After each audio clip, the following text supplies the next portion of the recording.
Ah, hey Chris, how you doing? Hey Jeff, what's going on? Not much, brother. How you been? It's Feel, better, Billy. Just pouring rain outside. I love the rain, but I hate being outside in it. feels like it's been over a month since we've done a Friday night show. Well, yeah. And between just me being away for a weekend and everything else going on, now the holidays and Christmas is past us, so we got past that part. So, but as everybody knows, this is the last Friday night mic drop show. Yep. So we've got some people already in the backstage that are going to be coming on in a little while. We're gonna have some fun tonight, though. We're gonna we're gonna chalk it up. We got some shit to talk about the team. But Chris, how you feeling now? You Well, feeling all right? it's the last one. All good things must come to an end eventually. That we'll start new next year. Hopefully we'll be a better run organization. So with that being said, let's start this final Friday Night Live right goddamn now. Friday night, silver and black. No scripts, no filters, just real fans, real voices, real passion. This is Raiders Friday Night Live. One last mic, one last time. One last mic, one last time. Friday night, lights burn bright, silver and black under Friday light. No timeouts, no disguise, every take, no alibis. From the first pull up to the final word, every voice that needed to be heard. Wins and losses, laughs and pain, we stood tall through every game. One last mic, one last night, silver and black, raise them high, hands up. Feel that sound, Raiders in the tone, running now. One last fight, no rewords, every word, every rep. If this is goodbye, we say it right. Raiders Friday night live one last time. This ain't the end, it's a chapter closed. The mic drops tonight, but the voices echo forever. One last mic! Raider Nation, welcome in. Tonight isn't just another Friday night. This is the last Raiders Friday Night Live mic drop for all the late nights. The heated takes, the laughs, the rants, the therapy sessions. This show was built for you. No filters, no scripts, just real fans, real voices, and real Raider passion. So if you've ever been in this chat, if you've ever jumped on camera, if you've ever grabbed this mic, tonight is for you. Friday nights are about to change after tonight. But right now, we go out the only way we know how.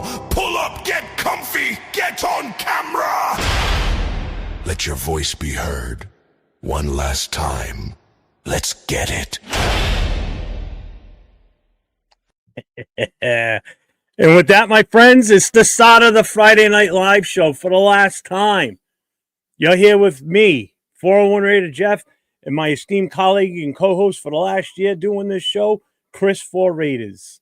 We've been doing this show for a year now, Chris. Just over a year. Oh, yeah. And I think it's run its course, which is why we've come to the agreement that we're going to end it. We're going to stop the Friday night mic drop live show. I know everybody's had fun with it through the year, but it's time for a change. And hope with the new change, next season comes and we see a new change with the Raiders.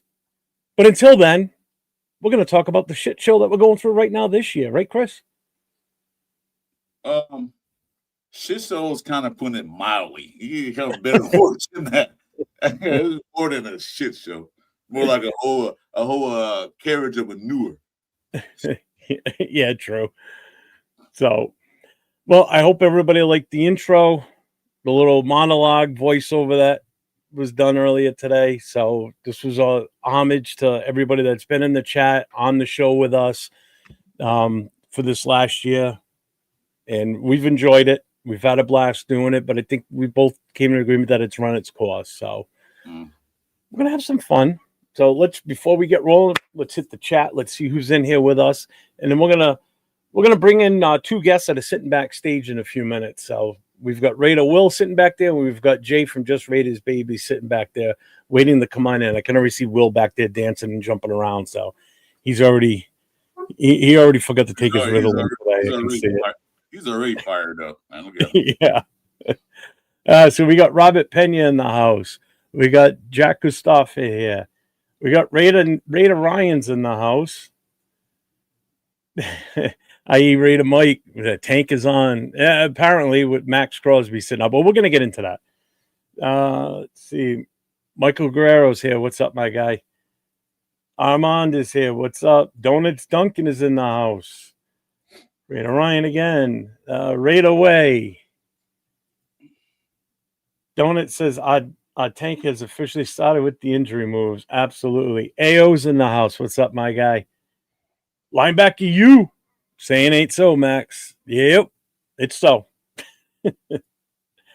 Is Deuce playing fullback? Who knows? See, Tony, Troy's in the house. Good evening, gentlemen, and happy holidays. Yes, happy holidays. Merry Christmas to everybody. Chris and I talked yesterday on Christmas Day. Chris actually called me up. I thought he was calling to just talk to me about something. And I'm like, dude, I got like 30 people in my house right now. I can't even talk. I don't know if you could hear the commotion in the background. I was wishing you a Merry Christmas. That's all. It wasn't even my side of the family. It was my son-in-law's family. His mom and dad came down from Maine. So everybody was here yesterday. I was going to do my phone list and wishing everybody a Merry Christmas. And I appreciate that. I really do. Not Bueno's in the house. What's up? Video game Sunday for Chris. Yeah, you playing video game Sunday? Yeah, I just got a new one, as a matter of fact. It's a download right as we finish this show. Oh, what'd you get? Well, I don't know. It was a free game. I forgot what it's called. We get free games on PlayStation Store, so I just downloaded it. Brendan Sipple's in the house. What's up? This show is my intro into both of y'all, so say it ain't so. Yeah. Michael Smar, hello from Central Missouri, Raider Nation 573. Welcome. Let's see what else we got here. Everyone overreacting to Crosby leaving the building. He's just passionate about playing. Oh, absolutely. Yeah. Wow. Our guy, James Firpo, we got to do it for him. Raiders. Let's see. It's not a shit show. It's a total and utter boffarama. Oh, yeah. See, that's another word. Going to be at work at 7 to 3. Oh, God bless you, brother. We might still be on by the time you get out at 3. It's your birthday. Well, happy birthday, James Purple. Happy. Yes, happy birthday. Chris Brundage is here. What's going on, my guy? Oh, my lovely wife's watching. Hi, honey. Geomax is in the house. Let's see. Frank Webb is here. What's up, Frank? Hey, Frank, what's going on? Chris got the new game, Get Off My Lawn Simulator. Yeah. I wish they did have it. I'll buy it in a minute. Character runs around with a hose and just sprays kids as they're on his lawn. You get bonus. I don't get fired or not. I want a general manager to let us know who's in charge. Oh, absolutely. Will's there. He's in the back. See what I mean? He can't stay still. He's even typing back. He's still dancing around back there. He wants to get in the show. Joseph Haro, what's up from Oceanside? How we doing? That's everybody. Mm-hmm. That's everybody. So, without further ado, we're going to bring these two gentlemen in now, Chris. You ready for them? You better bring in on Will before he breaks the camera, man. When he's jumping around. No shit, right? Or he's going to break his couch. His wife's going to be pissed. So we're going to bring Jay. We'll bring Jay in first. Yo, we'll wait a little longer. Deal, nation. What's up, Jay? What's up, man? What's up, Chris? How's it going, guys? Oh, you got a cold or something? I can hear it. No, your voice sounds a little off. Either that or you got a new mic. No, yeah. Just all right. Let's bring Ritalin boy in here. Oh my God! There he is. He's muted. And his mic muted. Yeah, what is going on? What is going on, baby? What's up? You know what, man? I've been so pumped up about this show. First of all, I want to thank you guys, man. This was like, honestly, when I started doing lives, this was the show I jumped on, and Jay told me, he was like, yo, Will, hey, if you jump on any show for the lives, you got to jump on those Friday nights, man, and put in that grind, put in that work. And I want to let you guys know that I appreciate it, man, and I appreciate you guys putting me on your platform and showing me love. At the end of the day, that's what it's all about. So thank you guys. I love y'all, man. And I can't wait to rock this show tonight, baby. Well, we're going to get right into it. So first we're going to say welcome to the last Friday night mic drop. Anybody that just came in, this is the last episode. So if you just got here for the first time, you're in luck, because hopefully there's going to be a fire show tonight. Hopefully we have other people pulling up once we put the link out there. But yeah, so this is the final show. So, which is why I spent so much time. While you can. Yep, that's why I spent so much time today changing the intro, the music, the actual opening monologue voiceover, and I've even got one at the very end that we're going to play too. So, but let's start with this. Max shut down for the rest of the season, and obviously they're making a big deal out of it because he stormed out of the building. That's Max. I expected him to storm out of the building. He's passionate. The guy wants to play all the time. I get it. So don't make a big deal. It's not like he's running out of there going, I want to be traded, like some people are already predicting. That's why he ran out. He wants out. They're playing ether already. Is this a possible way Max can get traded to another team? He just walked out because he's pissed off that he can't play something he loves to do. So I honestly think he was just like, well, what the fuck am I gonna fucking work out for now? So he just decided to go, bro. I think it was just simple as that. It's just like, you know what? What the fuck am I gonna practice for? I did watch Pete Carroll's press conference today, and they asked him about obviously that was the big reason they brought him on today. They asked him about Max and everything, and he said he did exactly what I expected him to do. He goes, I'd expect no different from Max Crosby because that's just the way the guy's geared. And Max actually looked at him when they said that, that we're going to sit him for the rest of the season. Mm-hmm. Max looked at him and goes, does that mean I can get my shit and get out of here? And he goes, yeah, Max, you can go. He goes, he grabbed the stuff and ran out of the building. He goes, that's what I expected to have happen, So people read too much into it already. Right. I agree. It's like, why are you going to waste your time? Like he has he has family and he has a daughter. So he puts in a lot of time where he's away from them. So I would have been like, all right, cool. Like I'm not gonna play. All right, well, grab my shit and go. Like, what else? Why am I gonna be here? Like it's 2 more games left, and half of I'm not gonna be next year.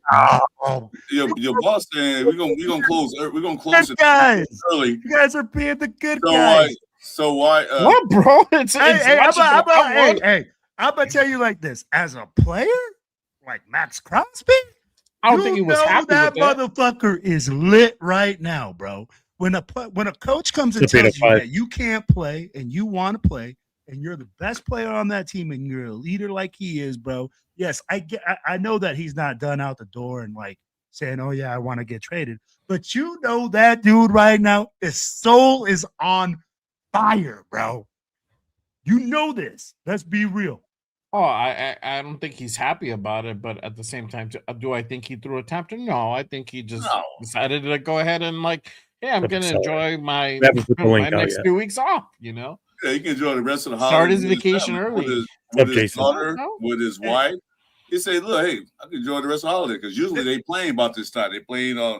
He'll be at the game, bro. But so now watch the mentality switch next year.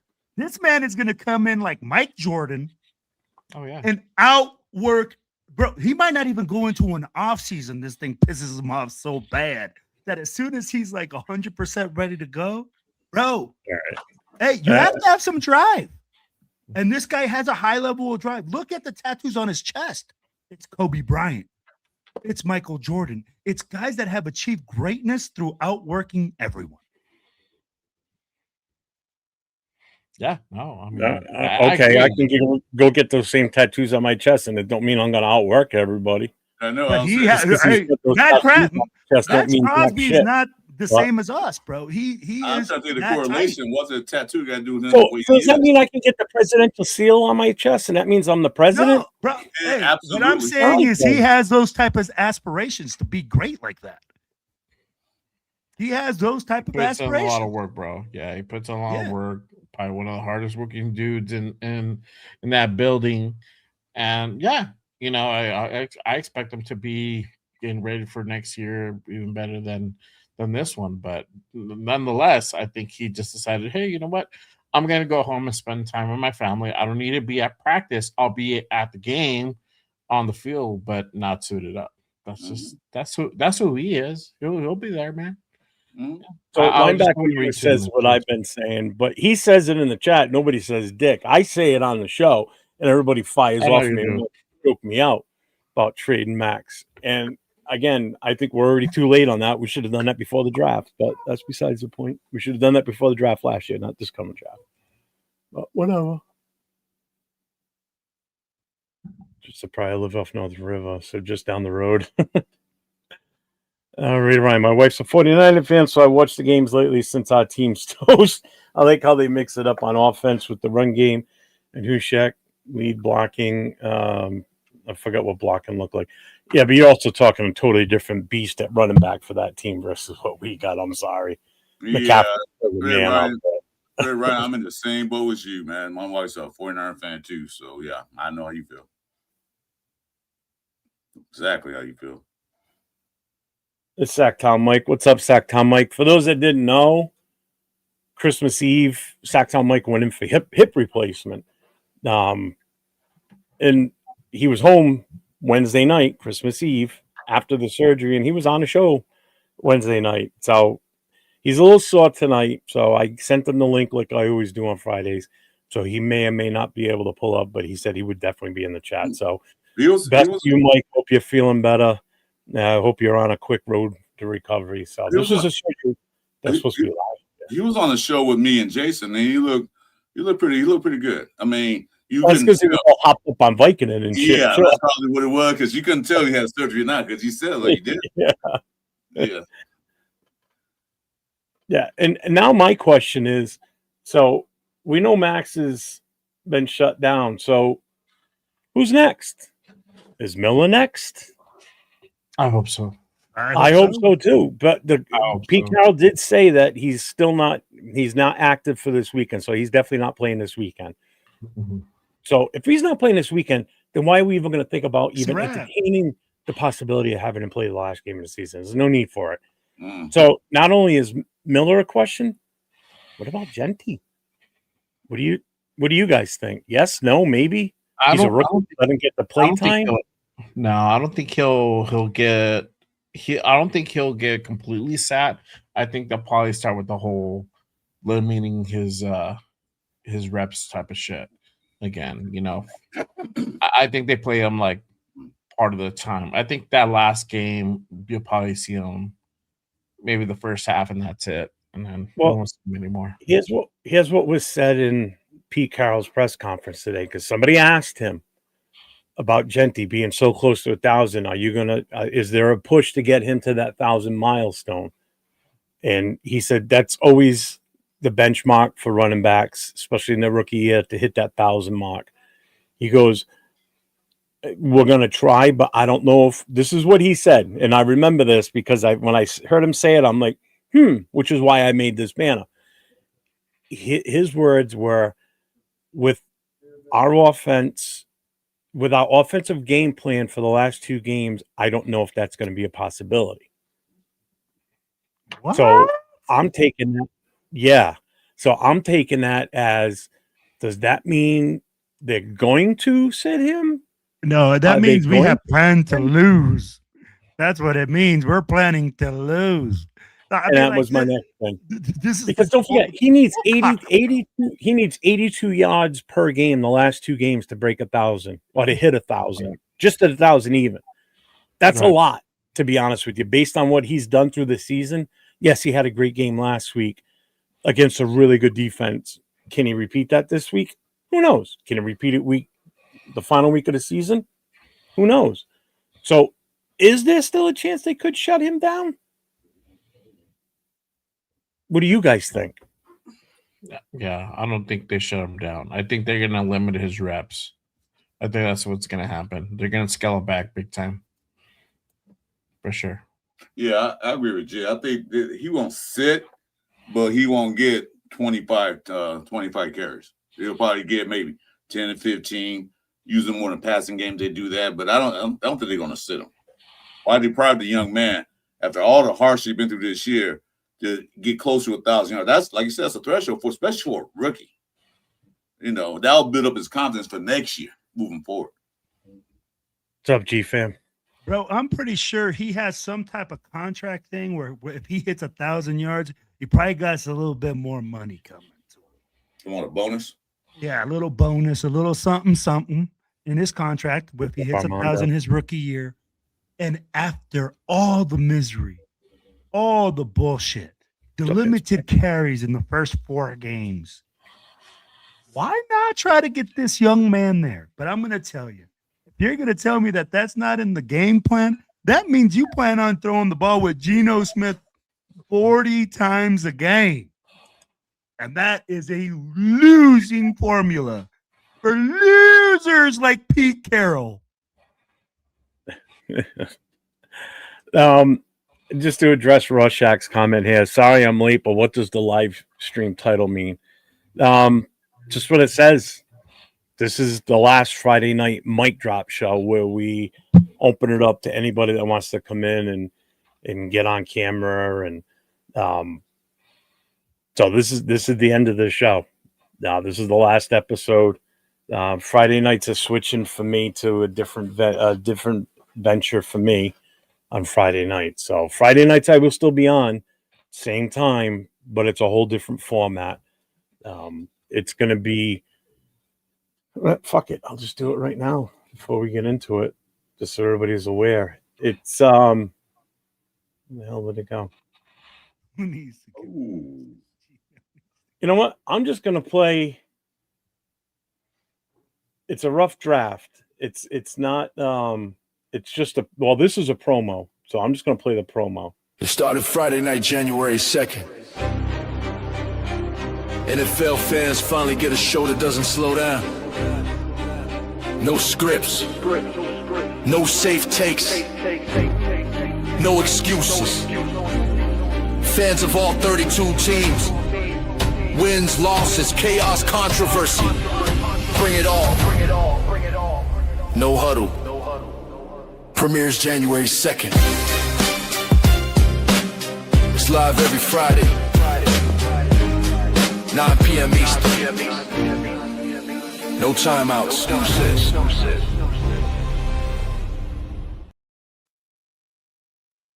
So that starts next Friday night.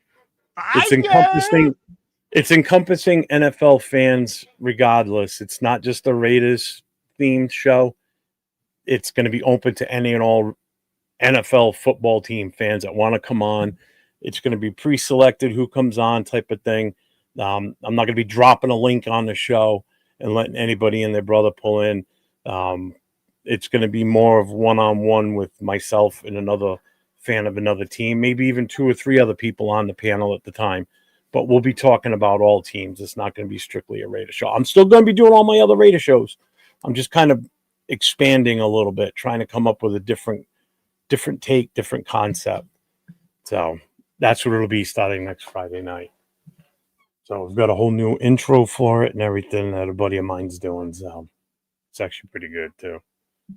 But so that's why this show's title what it is. Again, Chris and I have been doing this for just over a year, and it's kind of run its time. So it was great while it lasted. Trust me, we had some good Friday night. Talk about a bad team for so long. And that's just it, too. You know? Let's be real, y'all. Hey, doing 4 shows, 3 shows, and we talking the same thing about how bad we are? Yeah. Yeah. What's up, Purple Giant? Yeah, it's just, I mean, it's so hard to have a positive show sometimes in with this current situation. We barely had any positive shows last year. This year's been even worse. You know, yeah, we didn't have a positive show when they won a game against Tennessee. That wasn't a positive show. Like, we won, but yeah, Like I said, I was even there at the game. Like, I'll tell you what was the most positive show this season. Anything we did in the last week after the Texans game, because we weren't expected to do jack shit in that game, and we were in that game right to the very end. That was a positive spin on the game. I'm gonna tell you, man, you're 100% correct, Jeff. We left that stadium, my wife and I, and my daughter, bro, and I wasn't even mad that we lost. I like that. I wasn't even mad. I was like, Right. Bro, we played like that. I was like, did I just see a touchdown, bro? I recorded myself, and I'd be like, just the look on my face. I'd be like, I got to talk my shit. I got to, do my little swagger, but I'll be like, bro, that's all I wanted all season long. Well, here's the thing with me. What happened was usually my wife, she has one little spot where she watched the games. I watch the games on my TV. Yeah. And all season long, she heard number curse words after curse words after curse words. But this game was like, what's going on? Are they winning? I said, no, but they're playing like they should be playing all year round. I'm happy that they look like that. I didn't want really to mess up their draft pick. But other than that, I like, wow, this is the way the Rays should have been playing all year round. But, Yep. Yeah, Money Chuck did say this last week that we should, and I agreed with them back then too. And that's why when they came out and said what they said about Bowers going on the IR, I'm like, thank God, because we needed to do that. I mean, what are we playing him for? I mean, seriously, at this point, Yeah. No need to risk injury. They sitting Bowers, Chin sitting down.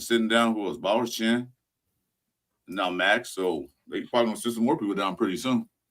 Well, I mean, the other thing too is, plus, do you want these guys out there and possibly being headhunted by the other team's defense or the other team's offense in Max's situation? Especially with the fact that we got to play the Chiefs last game of the season. I don't trust them. You don't know what the fuck they're going to do or what their mindset is, because what do they got to lose? They're not going anywhere either. They're on their third string quarterback.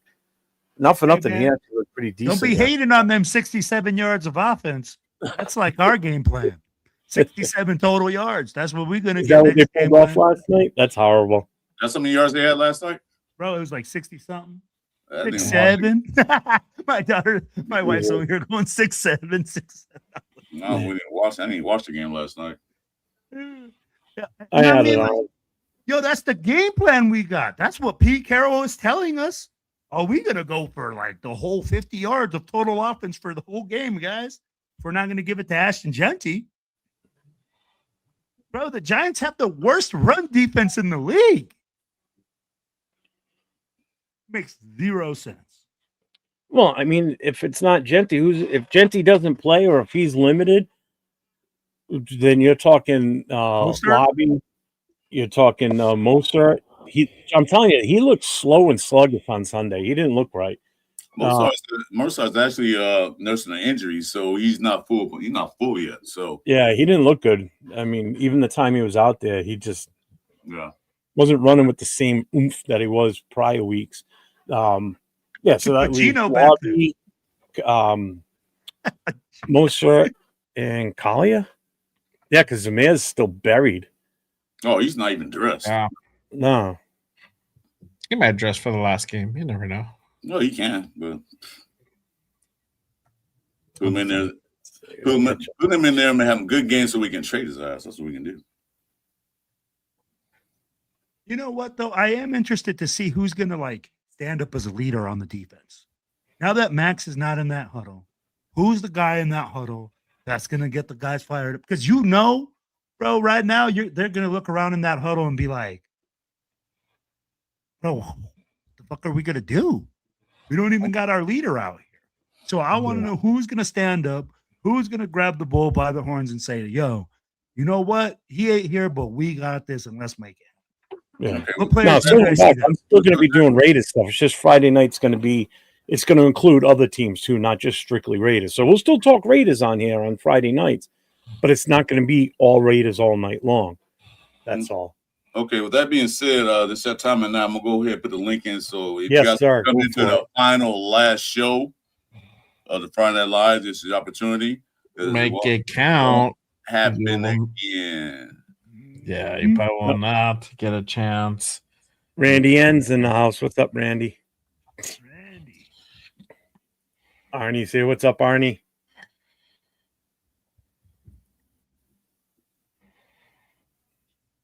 Well, that was fast. I know he couldn't wait, huh? Jesus, you Let me jump in here. He's in. If you want to pull him up, I'm going through the chat real quick, just making sure I'm up to date. I really want to pull him up. I'm fine. So I just saw your comment about secret love for the pit. Fuck you. what it is, man. You just have to run this whole elaborate thing so people don't really know what's going on. Yeah. I want to talk Patriots all the time. Fuck them. Jeez. Hey, I got some love for Drake May. I'm not going to lie. Drake May has proven himself to me. Well, that's what happens when you get a good offensive coordinator and a head coach that believes in you. Yeah. And you I build got a no line. love for the enemy. Fuck those guys. Oh, I still don't like them. I barely watched like half a quarter of it, bro.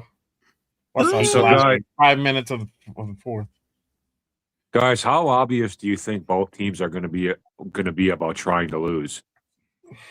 Bro, how obvious are we right now? We just sat Max Crosby. We're probably going to, we said Aston Gentry's not part of the game plan. I'll be like, we're pretty much just saying, hey, let's just Arnie, up. it's a 0. I see a whole lot of going for it on 4th and 15 this game. That's what I see happening. Hey, I'm going to ask you guys a question.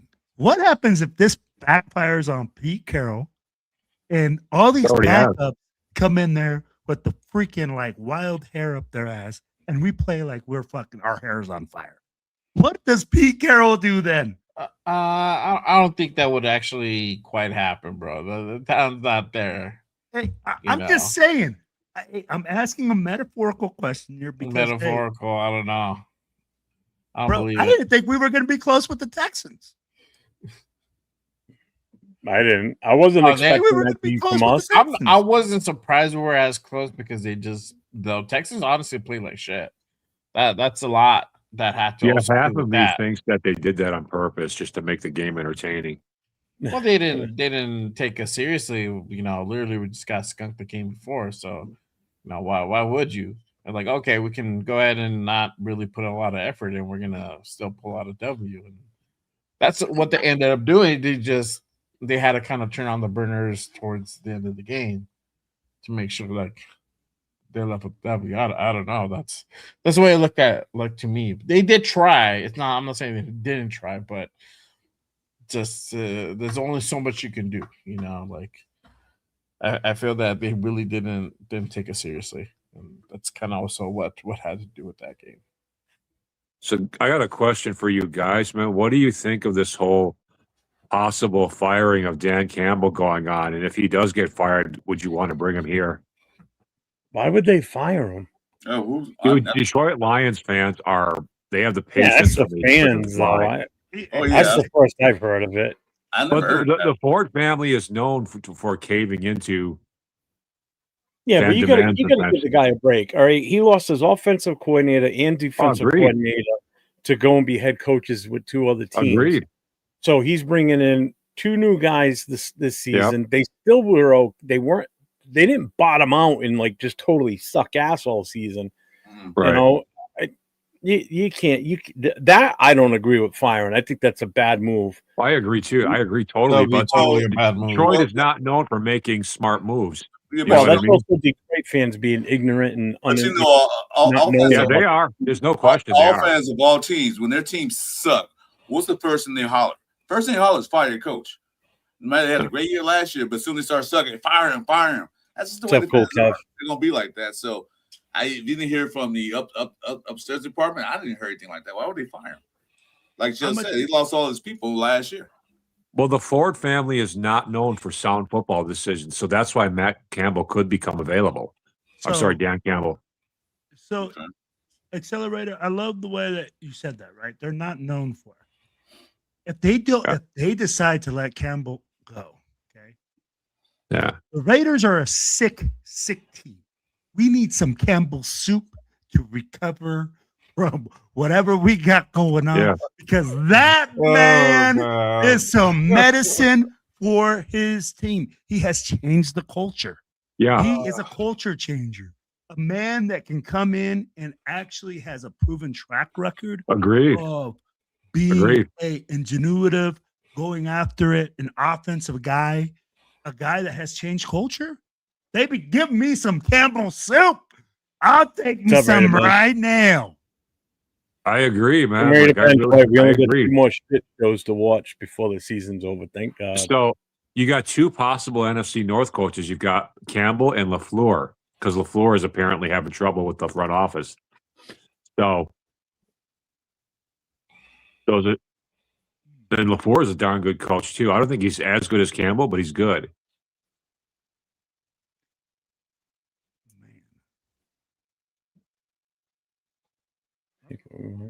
Excellence to this. Mark Davis. Yeah. Otherwise, we could pick up Jonathan Gannon when the Cardinals fire him. Yeah. I just all I know is I don't want to retread. That's all I care about.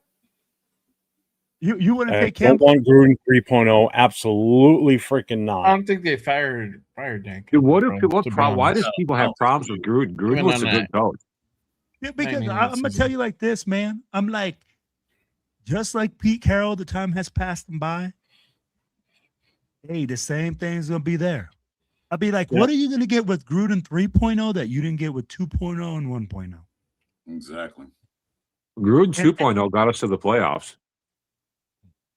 Again, hey, like, what are we gonna get with him at 3.0 that we didn't get at We're gonna have 2.0 to or wait another 1.0? 5 years for Exactly. playoff appearance. That's what's gonna boil down to if you come back with Gruden. Mm-hmm. He doesn't be draft well. Is he even seriously in the considerations right now, or? I don't think. I think everybody's just guessing right That's now. just the fans are talking. I don't think it's a consideration. That's just the fans hollering for him because For I wonder who the, what he did. What he I did. wonder who the Raiders are really looking at. Well, right now, nothing. I mean, I ain't looking at nobody right now. it's still Not Pete the Carroll, official. but I mean, at this point, we won't know shit until the end of the season. So, I mean, I heard rumors that he might stay. yeah. There's That's rumors. So we don't even know. We need to get through phase one, which is what's going to Getting through happen. the season. Yeah. We Well, got to get through the Oh, season. we got to finish the season, and then we got to go through whether or not we're going to keep. We got to wait till January 5th to see what happens. Anytime after January 5th, then we can talk more.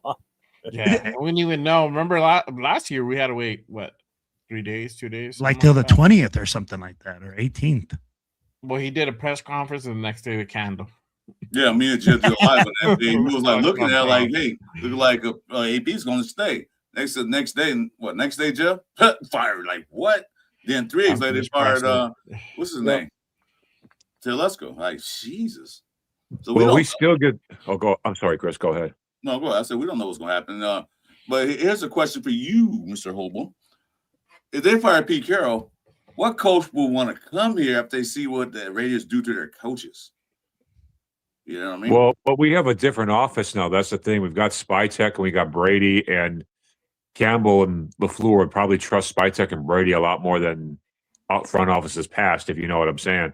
So I feel like the revamped front office is helping us. So Spytek's got a good reputation. Brady's got a good reputation. So, I mean, that will attract more coaches, I think, than what we've been able to attract in the past. You know what's going to attract a coach? Us solidifying the number 1 draft pick.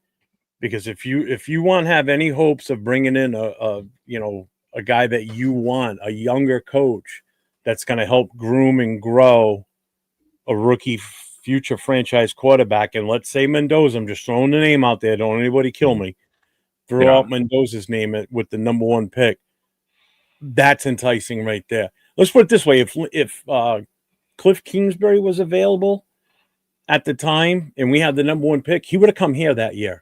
We would have gotten him with no problem. Mm-hmm. You're going to have that effect this year if we solidify the number 1 draft pick.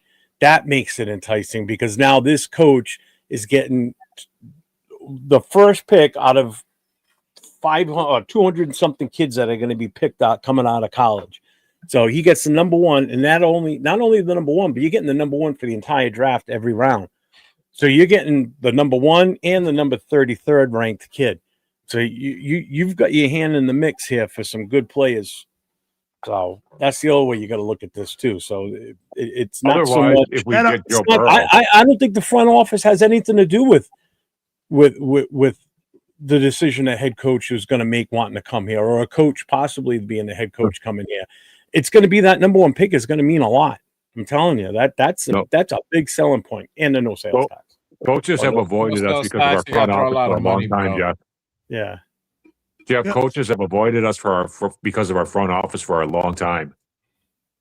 I'm not taking that into consideration this time. I'm telling you, that number one draft pick will speak volumes. I'm telling you. Oh yeah, you back up with Brinks truck in your front door. Fuck yeah, bro. I don't care. I don't care if I'm gonna be here a year. I'm gonna get my $20 million, 25. I get what you're saying. Whatever it is, it doesn't matter. But I think the thing that's going to be really enticing is the sense of direction, and that's what we kind of didn't have before. We still don't right now. What we need. And to answer your question, I don't think any coach on this roster, on this staff right now, is truly a Raider. None of them. I agree with you probably. Can we stop with this whole thing of Tom Brady actually being an active owner on the team? And that's why I don't think it has an effect. He's irrelevant in the fact because he is an absent owner. If you are a hands-on owner, then that means he would have to quit his job at Fox and give full time to the Raiders. That for him to have that type of weight, for him to come in and say, "Hey, this is our guy. Let's just get off our high horse and think that this guy can do it from a fucking broadcast booth." He needs to be in the trenches. And I don't think he'll do that. I don't think he'll give up the job at Fox for whatever $500 million. He's getting $300 million for that. The 300 and something million for that contract. And the other reason I don't want Gruden, because Gruden will bypass Spy Tech because he's got Mark Davis's ear. He will go and he will go around Spy Tech and go to Mark Davis. And next you know, Spy Tech's basically not even a true GM, but everybody's going to get pissed at Spy Tech because the decision's being made that he won't have his hand in anymore because it's Gruden, and Gruden's got a direct path to Mark Davis's office, and Mark Davis will do whatever Gruden asks because he still loves the guy. That's the reason he brought him back for a second go around with us, because he was trying to bring that spark back that we had the first time. And that's the other thing. Gruden had way too much power as a head coach. Way too much. What if we wrestled Joe Burrow away from the Bengals? That might attract a coach here too. What's up, Joe Conway? Like people have been talking about. It's going to be costly. That's the only downside. Well, what are you willing to give up?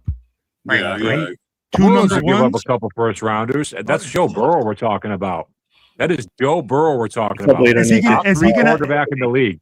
The only people better than Joe Burrow. Hold up. The only people better than Joe Burrow, Patrick Mahomes and Josh Allen. That's it. So Joe Burrow is worth it. Is he going to make this team a Super Bowl contender? Hell yeah. With no other help. Just Joe Burrow? Just Joe Burrow. Joe Burrow? No. Here's the thing. Joe Burrow coming here causes a ripple effect. Linemen are going to want to play for him. They don't play for him in Cincinnati right now. That's because Brown is a crappy owner and doesn't want to pay his linemen. That's what it is. But you said the linemen are going to want to pay for them. They're not doing that in Cincinnati where they get paid or not. They're still there. Yeah. But like Brown just refuses to get better linemen for Burrow. That's what's going on there. Doubt Burrow. And we have a better line. And we have a better line. Is our line that good? I don't think so. No, but we'll be willing to spend money to get some linemen, is what I'm saying. We get Joe Burrow, we won't have any money. That's just said. Yes, we will. We've got a lot of money to play with. It seems like we do, but we really don't. We got how much is Joe Burrow's contract? We got $116 million right now as it stands today in the Bay. We're number 3 in the league and the salary cap. That money will go real quick if you pay Joe Burrow, because he's making like $40, almost $50 million now. Well, somebody even asked me this the other day. Like, what if we got Joe Burrow, and then if the coach from Cincinnati gets fired, we could hire him because he's already familiar with Joe Burrow. I said, oh, slow down. Because here's the problem with that. He couldn't get it done in Cincinnati with Joe Burrow, Jamar Chase, and Higgins. And you want him to come here with all we have is Brock Bowers? We still don't know the full extent of how good Genty truly is because we Right. just haven't been able to see that from him, and it's not all his fault. I'm not blaming him. But the only true receiving threat we have is Bowers. So if the coach couldn't get it done in Cincinnati with the firepower he had there versus what we got here, why the hell would you want that? Yeah, And I I'm not agree. talking Joe, I'm talking the head coach, but even Joe Burrow. If you're going to do something like that, you still have to address the elephant in the room, and that's the offensive line, folks, and a true number one wide receiver. 100%. Our number one target, yes, is Brock Bowers. The safety valve is Brock Bowers. But he needs someone else to complement him out there. We need somebody that can be that Jamar Chase type of guy that Burrow can throw the ball to also instead of just throwing it to Brock or throwing it in sweeps out to fucking out to Genty, who's actually damn good as a receiver too, by the way. You know, so Yeah. bringing just Joe Burrow in is not going to save anything. I've said this before. There's no quarterback, past, present, or future right now that could come in and win us games with the way this team is presented on the field. Right now, as we speak, no way. The one that could possibly maybe even come a little bit close to winning a couple more games might have been Michael Vick because he was just a pure running quarterback and was just so athletic. Other than that, there ain't nobody out there that could win with this. I'm going to say it like this. You better call back to 1983 and call Dan Marino and get him out of Pittsburgh because that's the only guy that can make stuff happen on this team. Okay, that's the only guy. He wouldn't be able to block for him. He'd still get eaten alive. He'd be hit. You guys bust AOC's balls for not being able to move. Dan Marino ran. Don't you remember early Dan Marino? You remember old Dan Marino. You don't remember even early Dan Marino. He didn't run that much. One thing is what Dan Marino had was fast receivers. Monk and the other guy had fast receivers, and Dan Marino had that. Clayton and Duper. Yeah, quick release. That's what Dan Marino had. Quick release. That ball got sent so fast. Defense line to have a chance to get to him. So that's what he had going for him. That's what I'm saying. You better call 1983. That's the holy dude. Hop in my time machine, bro. Oh my goodness! I remember 1985 when Marino carved up the Bears. He was the only offense to ever do that to the 85 Bears. Yeah, because they wanted to break that record, that undefeated record that Miami still owns. Yeah, Marino was carving them up, and they didn't know what to do. I'm gonna tell you like this, bro. Joe Burrow was $55 million a year. Is it 55? Yeah. 55. So we get him, and that still leaves us with what, 60, 70 million? To address every single other weakness that we have? What's up, Bobby? Jets fan. We can get some good linemen for that. Friday night, same channel. Hey, what's going on? We don't have any linebackers. We don't have any DBs. We need an opposite side defensive end. We need a right guard, a left guard, a right tackle. We got linebackers, bro. Secondary. Yeah, I mean, like, bro, I'll be like, we need a lot. A lot of guys. Not going to change the whole dynamic of this team. We need a lot. Are you even suggesting that we replace the mighty Alex Kappa? What's wrong with you, man? You don't get Jeff started down a tangent right now, man. Be quiet. Kappa is greatness personified, man. Kappa is the second coming of Chad Clifton. Coupon John at his best, bro. In Kappa, bro. And I'm gonna tell you like this. Hey, John Spytek, bro, is on the clock this year. If you, bro, don't make any moves in the offseason and don't bring anybody in to help this team out, there's a lot of questions I have. Because this team needs a whole lot of help, and there's a whole lot of guys that they're going to be available. But, hey, we said that last year. We had a lot of money last year as well. Mm-hmm. We didn't make any moves. I love the Devin White. I think we should re-sign Devin White.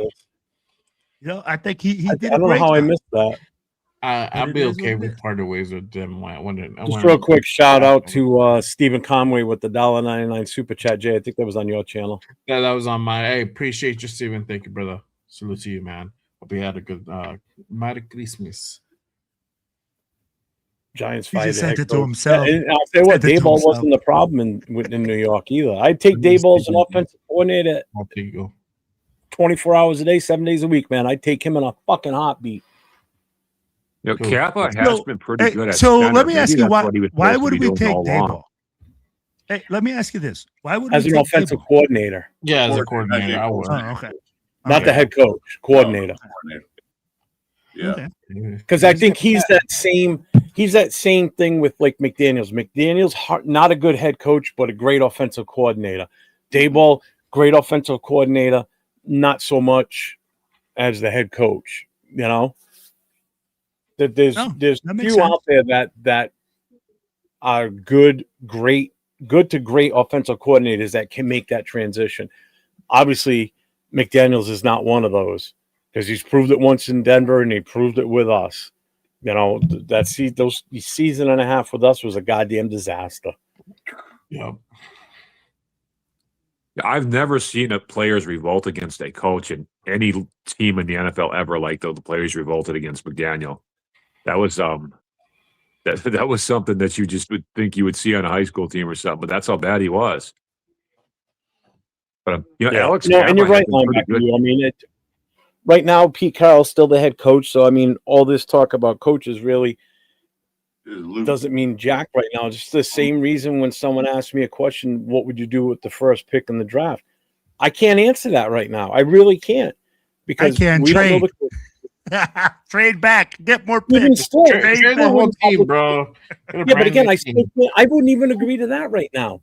If we're status quo right now with Pete Carroll here as the head coach, then yes, trade it away. Don't take that quarterback. And it's not that I don't trust the quarterback. I don't trust Pete Carroll and his coaching staff to address the need at offensive line enough to support bringing in a future possible franchise quarterback for this team. And he's not going to be able to grow with this kid. Pete's only got 2 years left on his contract, guaranteed.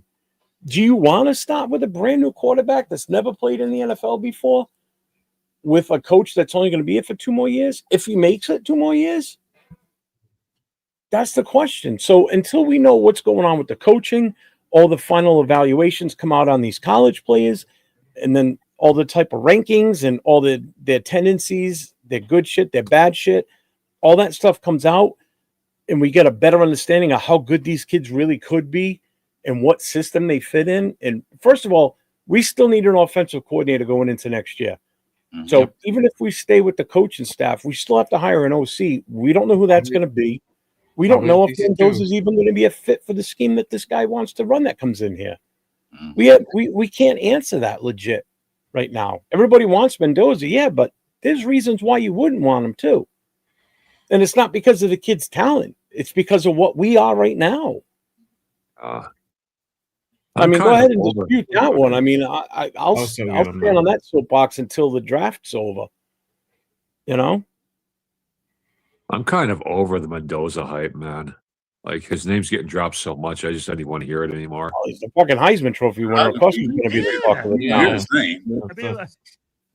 I would get him. I would get him or more if he declares. It's all who declares, but you get your quarterback, you build around him. But you got to do that. You got to that. Yeah. You got money. Can't have. That's a good question. How many teams this year are only competing only with defenses? Huh? Like who's competitive right now in the NFL that their strong point is only their defense? The playoffs. Like, let's go back to Baltimore Ravens when they were in their heyday. Chicago. That was all defense. No. Their Chicago got Caleb Williams, and their offense is Caleb Williams sucks, dude. He sucks. Have you not seen the season? I have seen the season. He's horrible. No, they're in the playoffs. Flashes of goodness, but have you seen their record? They're going to win their division. But that's because of the overall team, and the defense is so good. Yeah, but he's actually playing pretty damn good too, though. Not playing bad this year. And they got a running game. Yeah. That dude, I forget his name. He's a really good running back. What's his name again? What? Swift. Yeah. He's really, really good. Like he's I had him on my fantasy team this year. He did great for me. I got no issues. Yeah. Man, I am way behind on the chat. Holy Jesus. I'm like literally legit 10 minutes behind. It's so weird because it used to be that a dominant defense to get you to the Super Bowl.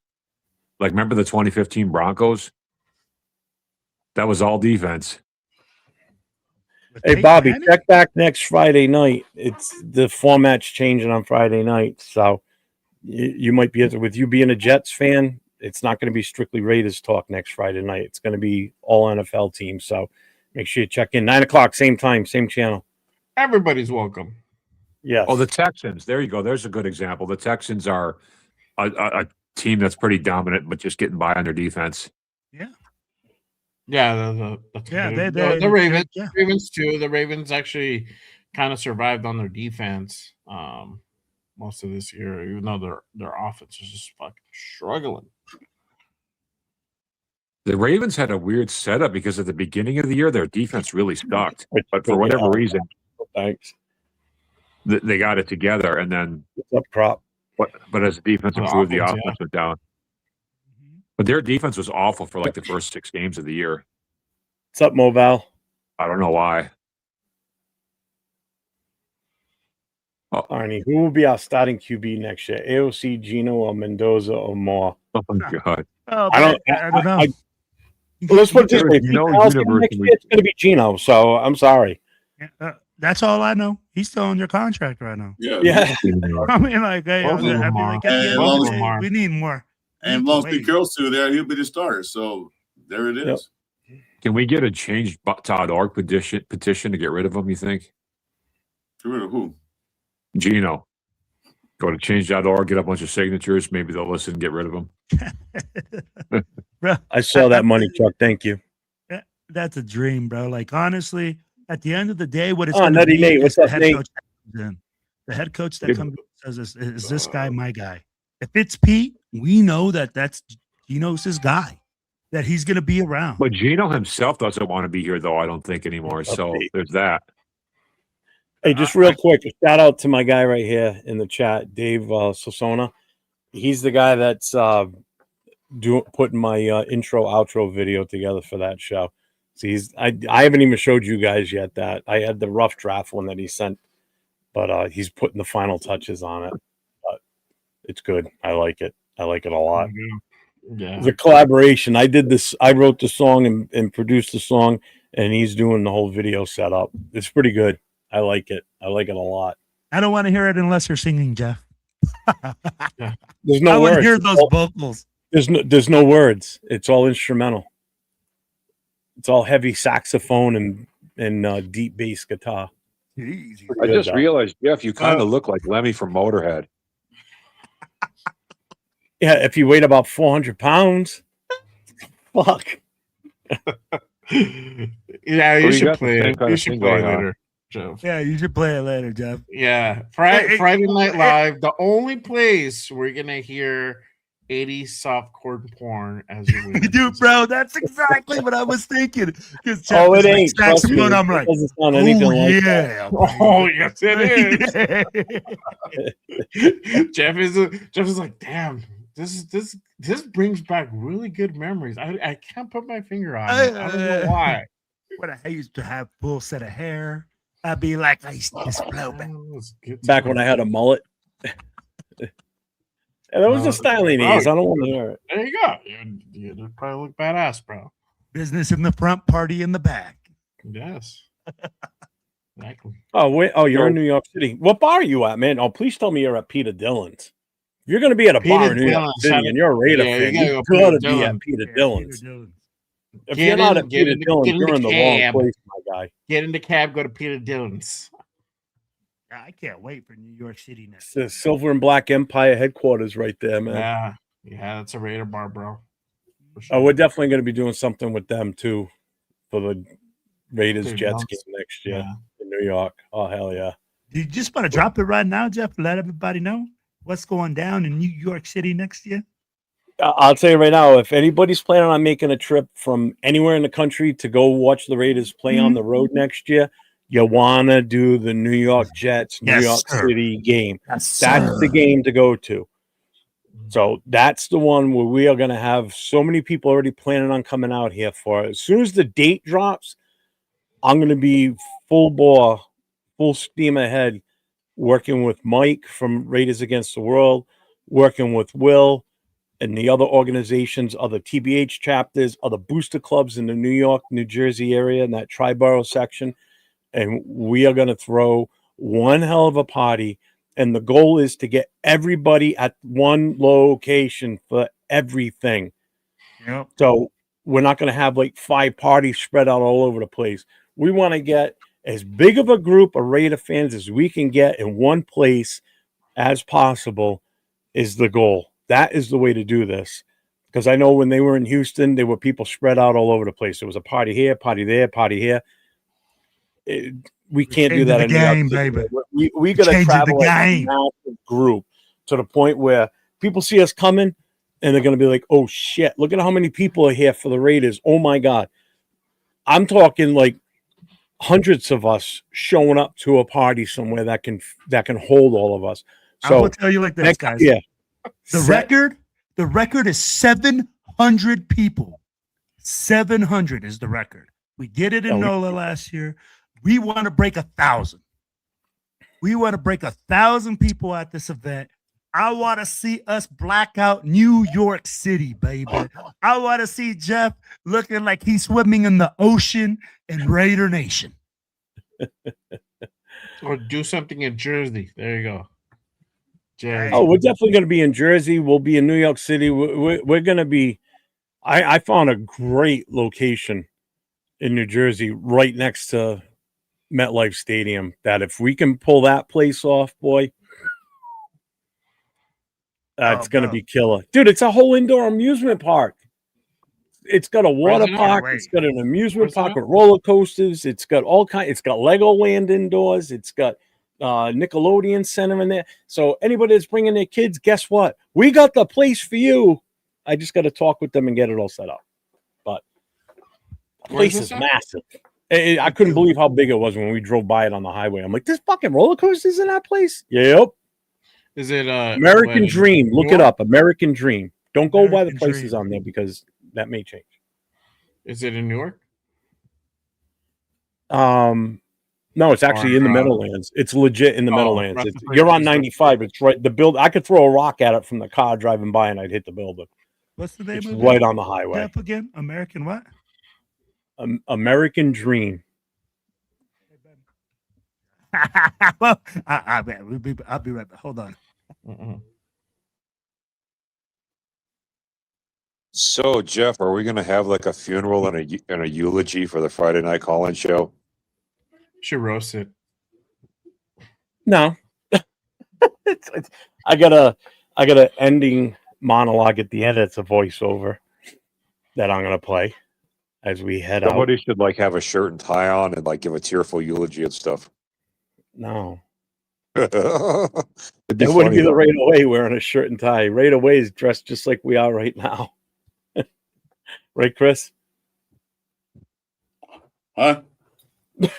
It's fucking guys. He's in another world over there. I don't know. I'm reading some of these headlines right now. Chris is watching the 83 Raiders right now. He can't be disturbed. Yeah. Hey, might as well. The best game they played. Yeah, I've actually done that a couple times this year. I've actually watched the 83 Raiders to cheer myself up. I was actually reading some of these things that people are saying about Max Crosby and like what, and all these people like, oh, that means they're gonna trade. I'm just like, that's full shit. You don't know what they're gonna do. Bro, I just put the link back out there again for everybody. We're an hour into the show, so if you want to come on, get on screen. The link's in the chat now. I don't Jeff, get I just saw the location, bro. I'm down like James Brown. Pretty cool, right? Bro, that place is dope. It has an indoor like skating ring and indoor water park. I'd be like, almost like the Mall of America. Yeah. But even better. This is all I mean, they've got shopping center, they got a shopping center. But on top of that, I think right next door to it is another place. It's an indoor ski resort. Next door is like an you indoor go skiing down a mountain the whole 9 yards. What's the matter? She all right?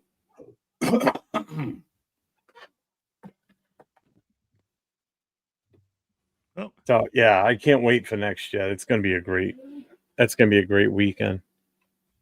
And we're still gonna have New England on the ticket too for that week. That's for next season. And the way it's looking right now, it's probably gonna be New Orleans is one of the other East Coast. Not so much East Coast, but this side of the country. South Coast. because they're New going to Orleans is playing very well lately, man. They've started to really but turn it they're dead around. last. So that's all that matters. They're dead last in their division. Yeah, but they might be scary next year, is what I'm saying. I'm not worried about them. Even if they are, who cares?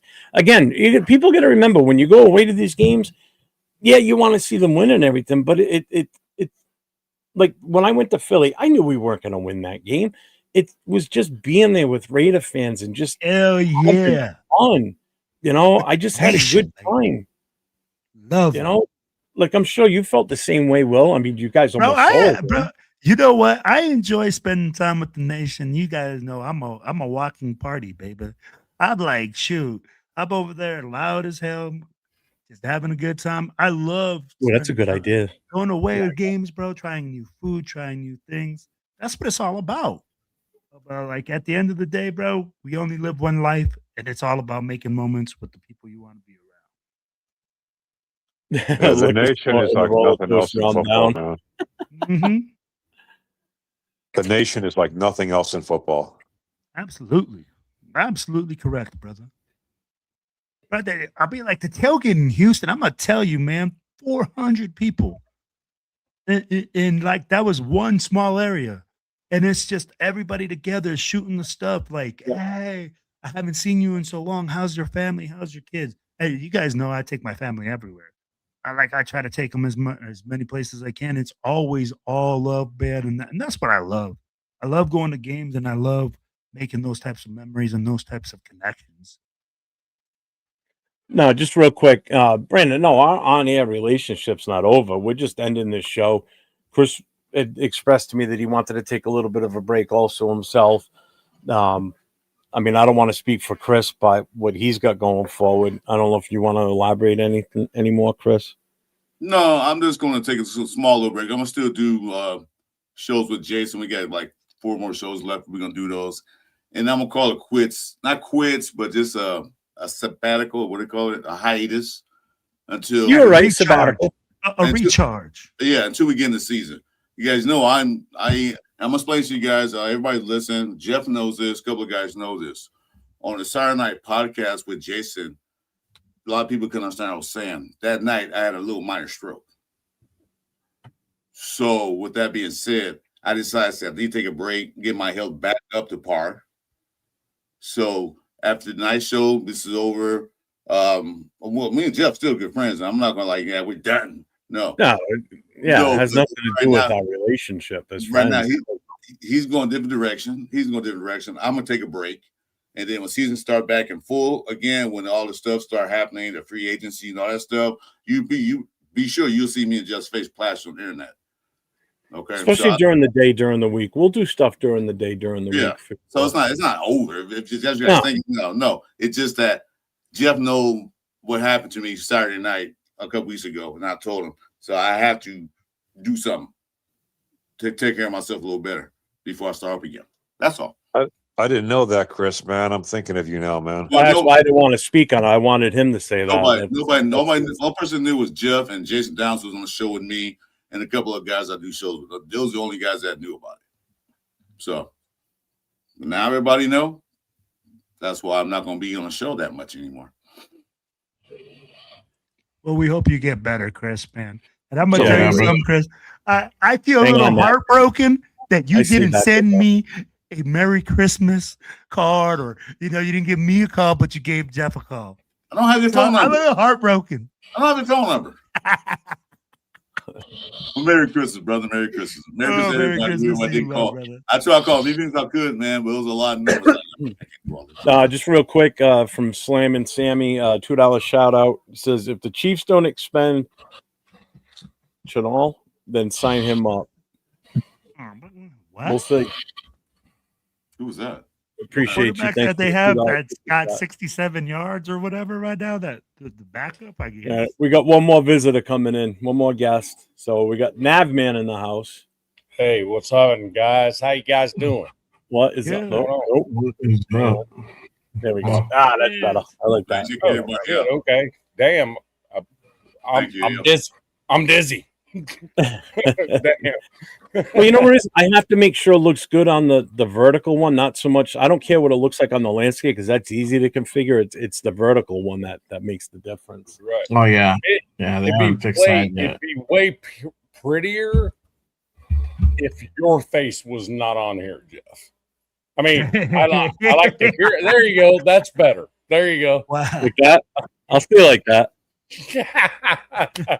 Love you guys. Hey, hope you all had a Merry Christmas, man. I can't be on here long. I just wanted to pop in and say, hey, man, love y'all. Jay, what's up, brother? What's Chris, up, man? Who's down? Who's in the Right next to you, that's Hobo Raider, also known as Accelerator. What's up, brother? How you doing, man? What's up? I'm the drug kingpin of this group. Oh, Jesus. There you go. Looks All like right, you need my address or what? Hey, how you guys What's up, doing, man? Nice to meet you, brother.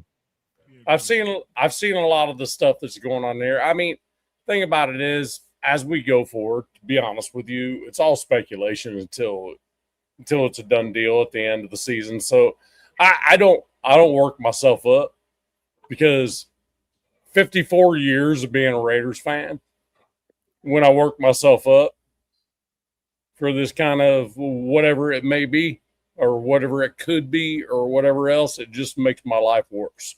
So, you know, so it's just one of those. So I don't know. Ask me a question and I may say don't know. What's up, Martinez? Hey, just real quick, I just want to give a shout out to Chris. I don't know if you saw all the chats in here about you, but just give a shout out to everybody that made mention on Chris and well wishes for him in the future and everything and feeling better. So thank you for that. Yeah, I appreciate that. Trying to highlight them as they pop through here. That's one thing about the Red Nation. We're not only football fans, we also family. I appreciate everybody said something. Appreciate it.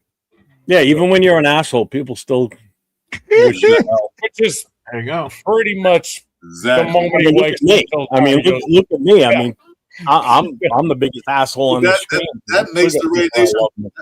That's what makes the Red Nation. We're all assholes. Damn it. Right, exactly.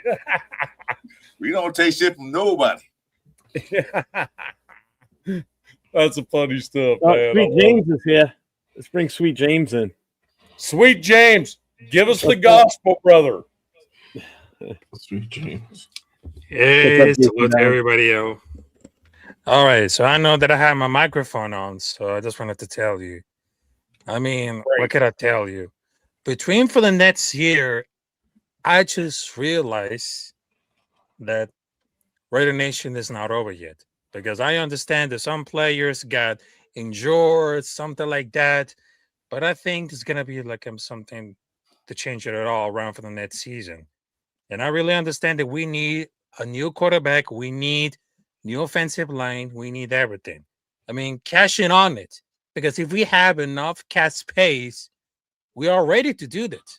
Because I understand between for the free agency and the draft, just spend everything. Because we need to invest in new offensive line. Because I understand this offensive line, it definitely sucks. Because we need to invest in a new one. So we can have it to learn and how to deal with it. Okay, so I just finished right now. Damn, is that it? I was waiting for. Yeah, you're right. I thought there was like the big finish. I was waiting for the big finish, bro. I was waiting for the big finish. He gives us that big ending, man. The motherfucker. Hey, somebody had too much eggnog. Somebody had too much eggnog. So I got a message here from Kona, Spence Broncos Buzz. He goes, "Hey guys, thank you, Nabman, for jumping onto our show. So the game between LV and New York is going to be fun to watch. And from an ethical standpoint, who's going to tank better? Oh, it's the absolute toilet bowl game this Sunday. Who's the worst team in the NFL? Who can suck more than the other team? So tagged. Hey, Jeff. The thing about it is if you fail in life, OG, hold on. and then you go try to fail and you fail at that, then it's a little bit, it's rough. Yeah. You know what I mean? So we got one more person coming in. We got Mr. OG Daniels in the house. Oh, hey, what's up? It's been a minute since you've been on. It's been a while. How you been? Can't hear You're you. muted. Yeah, Can't hear you, turn Mike. the microphone on there, big dog. Just give 1 second. Oh, let me put these high-tech earphones on. Oh, Kona, I think we're ahead in We're that already one. packing it. Yeah, we're already packing up Max Crosby. Yeah, we packed Max Crosby. We packed him up for the season. Browers is on IR. He's already home right now Here we celebrating Christmas or New Year's with his kids' family. Right? He's there already. He's like, hey. Yeah. Let me ask you this. Why did we put Jordan Meredith on IR? Out of all the players, we put Jordan Meredith. I actually know the answer to that one, Willie. You want to hear it? Still can't hear you, OG. Hit me with that, hobo. Well, hang on. Just hang on 1 second. I want to make sure OG's mic is. Try again, OG. No, I can see him. I can see your mouth moving. I can't hear anything. Let me see if it's a setting. Right, that's kind of the way I feel with Chris, even if his microphone is on. Yeah, I can't hear you. Yeah. Chris, you're supposed to laugh at that. Come on. Why would I? but damn. Come on. That was fun. I don't laugh, period. So that's really yes, you do. I had you laughing the other night. Don't lie. That wasn't you. That was the alcohol.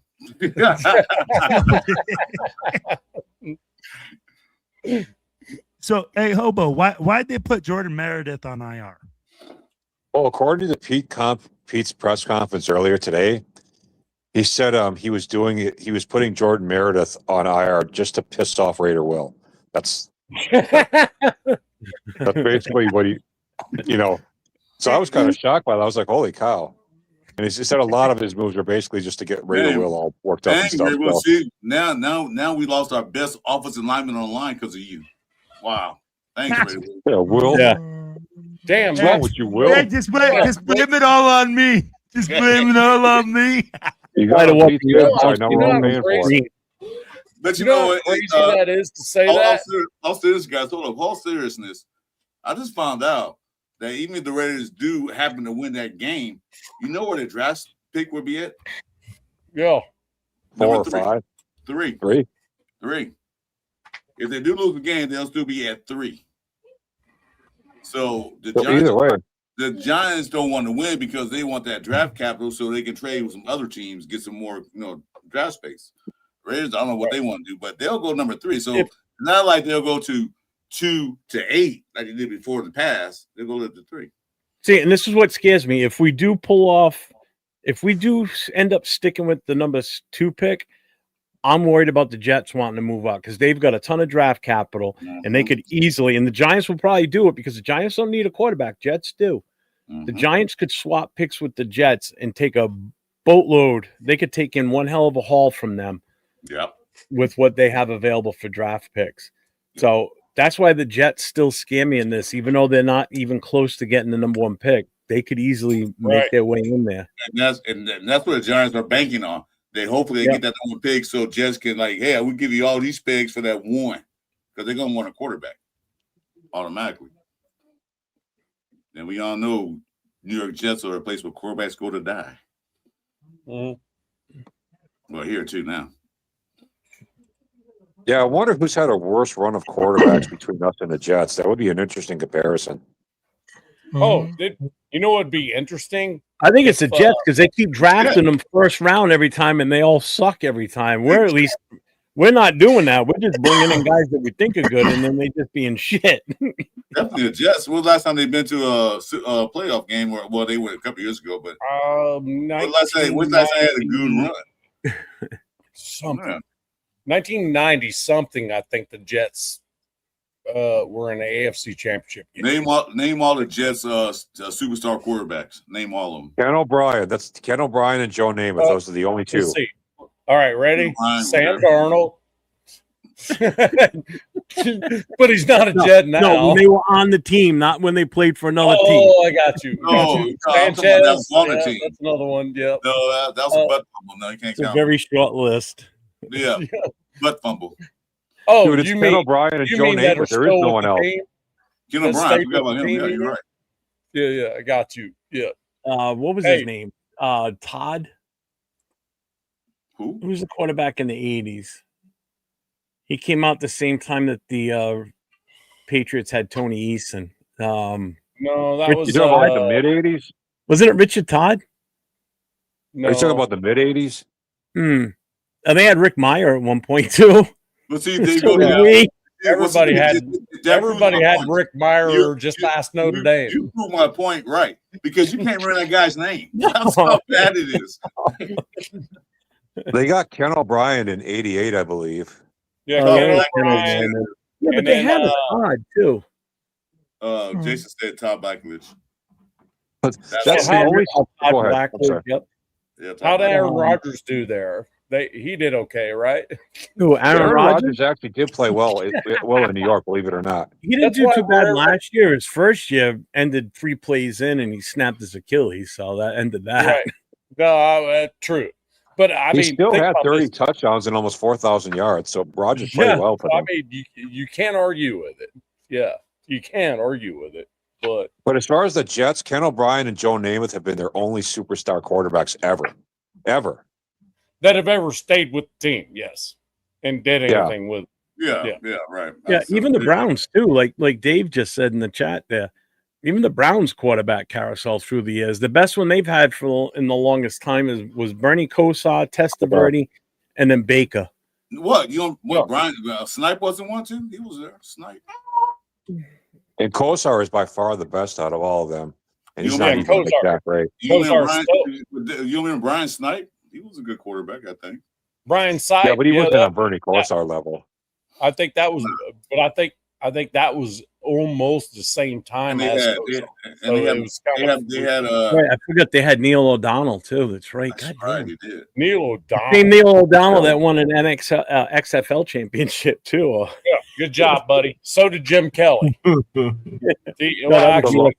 was USFL.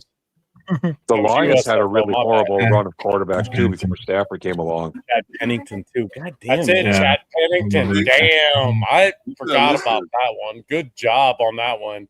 Well done, sir. Well done. What's up, Raider Kojo? Before Matthew Stafford came along, the Lions had like the worst drought of quarterbacks ever too. I mean, they had like 40, 50 years of awful quarterbacks pretty much. They had the save all of all quarterbacks. They had the great Scott Mitchell that they got from Miami after he played that season for Marino, had a great year there, then went to Detroit. Yep. And that's the thing with Stafford. Nothing makes me happier than watching this dude freaking go through all the shit that he did with the Lions. Yeah. And he was still a badass quarterback. He was still awesome. Freaking throwing 4,000-yard seasons out there, and then goes to the Rams, finally gets him a Super Bowl. Man, that was cool. That was very cool.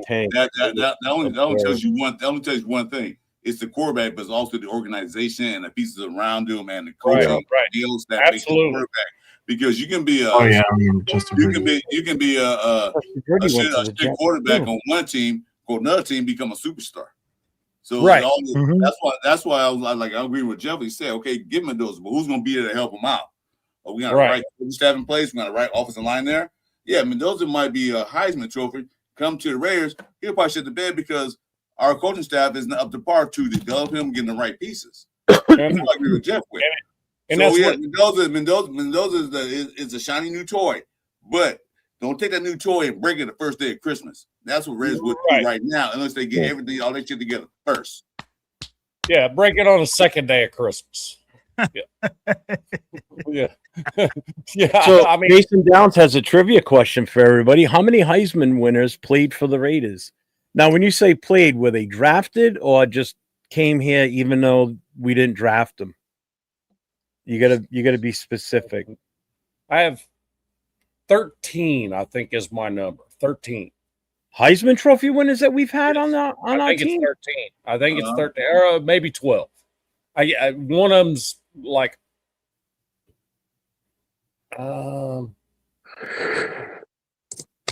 So he just said played. All right. So if we go by played, Played? played, Oh, dude. played for the Raiders. I'm just saying. I quickly counted out 12 Heisman Trophy winners that played for the Raiders. I quickly counted 12. I could guess be 12 more. or 13 myself. I'm gonna go at 15. I think 15. I think 16. you guys are way off. I don't think you guys are wrong. I think like about 7 or 8. I don't think it's that many. No, I mean played for the Raiders. Played. Oh, Not just actually drafted.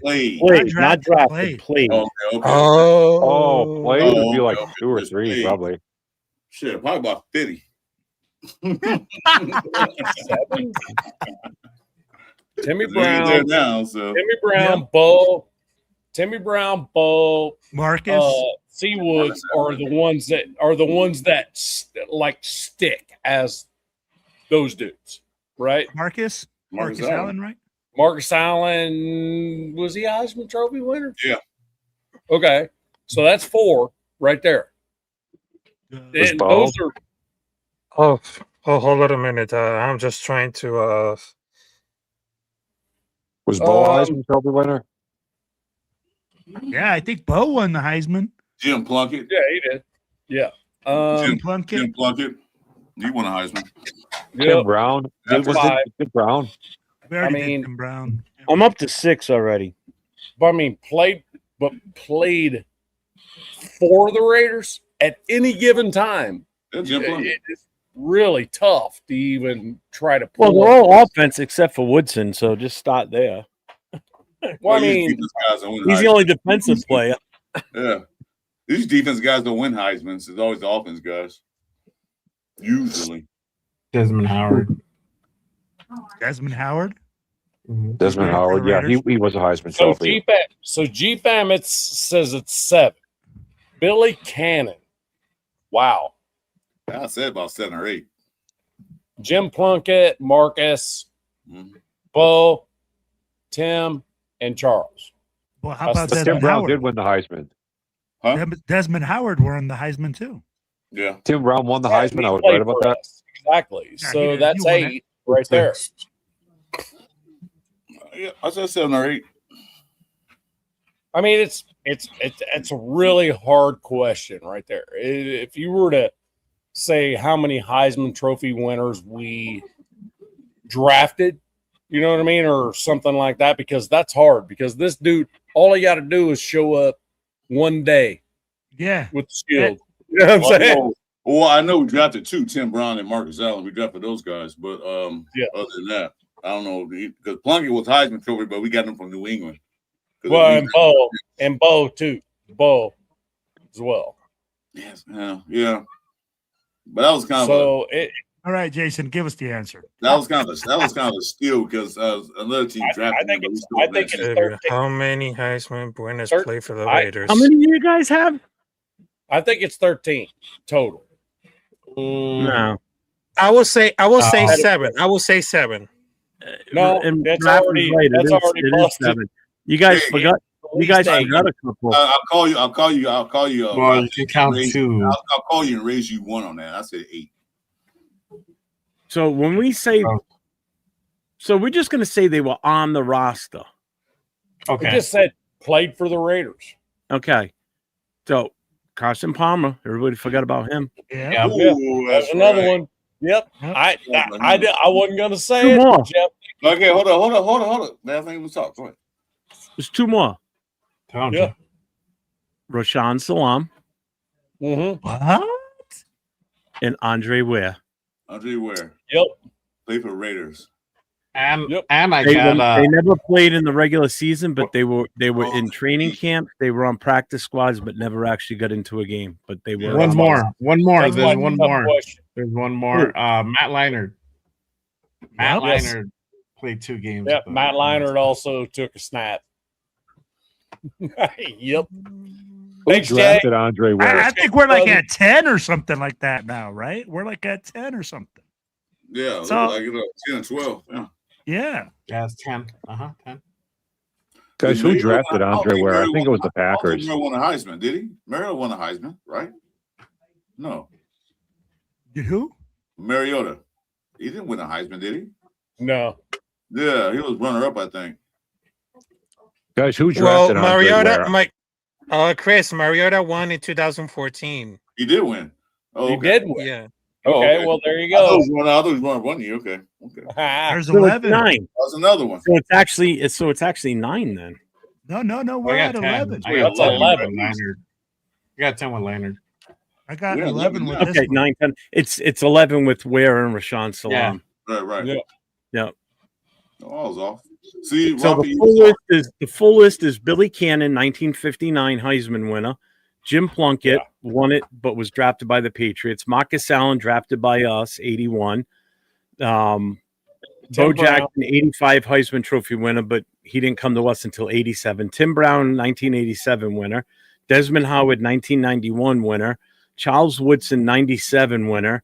Carson Palmer, 2002 Heisman winner, but was drafted by Cincinnati. Matt Leinart, 2004 Heisman Trophy winner, played briefly with us. And then the two, Andre Ware, 1994 Heisman, and Rashawn Salam, 1999 Heisman, were with the Raiders briefly in the offseason or camp, but didn't make the regular season roster or play in games. So they're not counted as rostered players, but they were still within the organization. So it is a total of 11 in total, but 9 that actually saw the field. All right. So That's pretty 11. cool. 11. Yeah. 11. That's. I mean, I threw out that's two an ace. that I totally forgot about Ware, man. I just threw out 2 that I thought were Heisman Trophy winners, and then after I did that, I went, nope, they didn't win the Heisman. Yeah, Frank. At one time we had 1, 2, 3. We had 3 players on the roster together.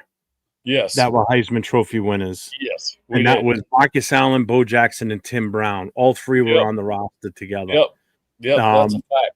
And continuously, if you look at it this way too, at one point we went from 1978 till 2002.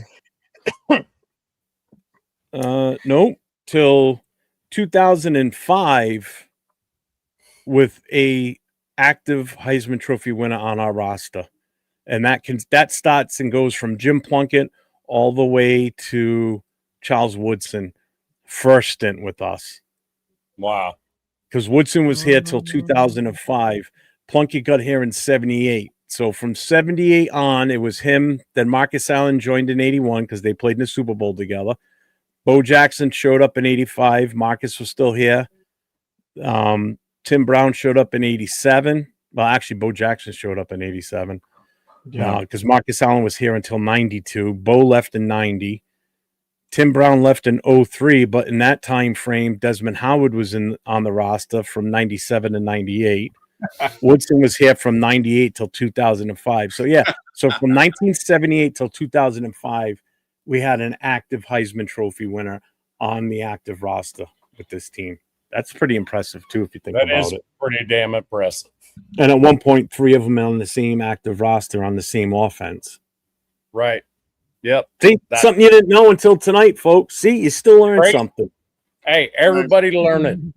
Thanks, Jason. That was awesome. Or you know, that was a good question, Jason.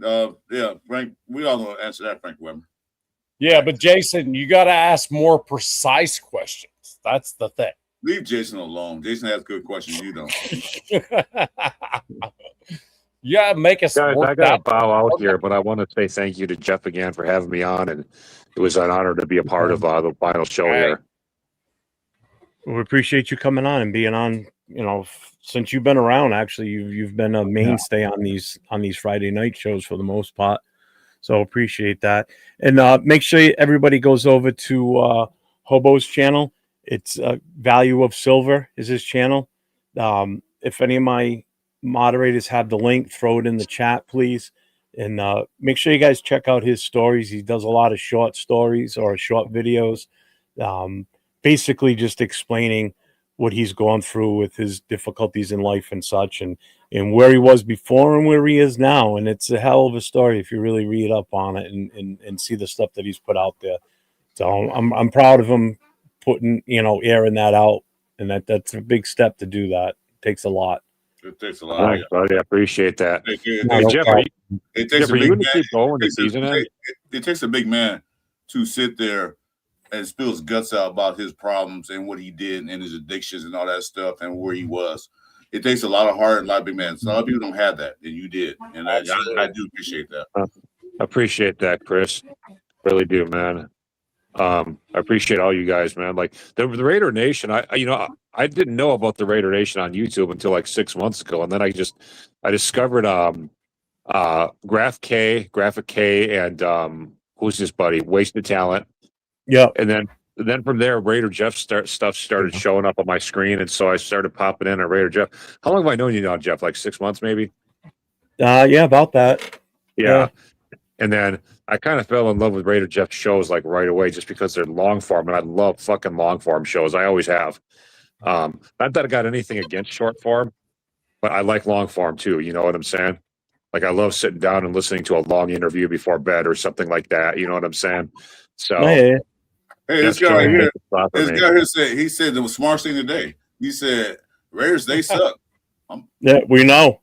I appreciate you reminding us of that. Thank you. Jeff, are you going to keep going after the season ends, or are you taking a sabbatical? No, I'm going to keep going. I'm not stopping. No, I'm the only one taking sabbatical because I get my health back together again. That's why I'm the only one. Chris, if you want, I can give you some tips about how I help myself overcome some serious health issues through my diet and stuff, like offline. If you would want me to do that. No, that's fine. You got my IG, so we can hit up. We can talk. We can even go on the show and talk about it. So it's the diet that helped me lose over 200 pounds now, so it's working for me. Anyway, it's not my weight. It's not my weight. I know, but it's still just about healthy eating. It's two things. It's the blood pressure and the fucking Raiders, man. Give me yeah. Well, I mean, not for nothing. That is self-inflicted, so that's your own doing.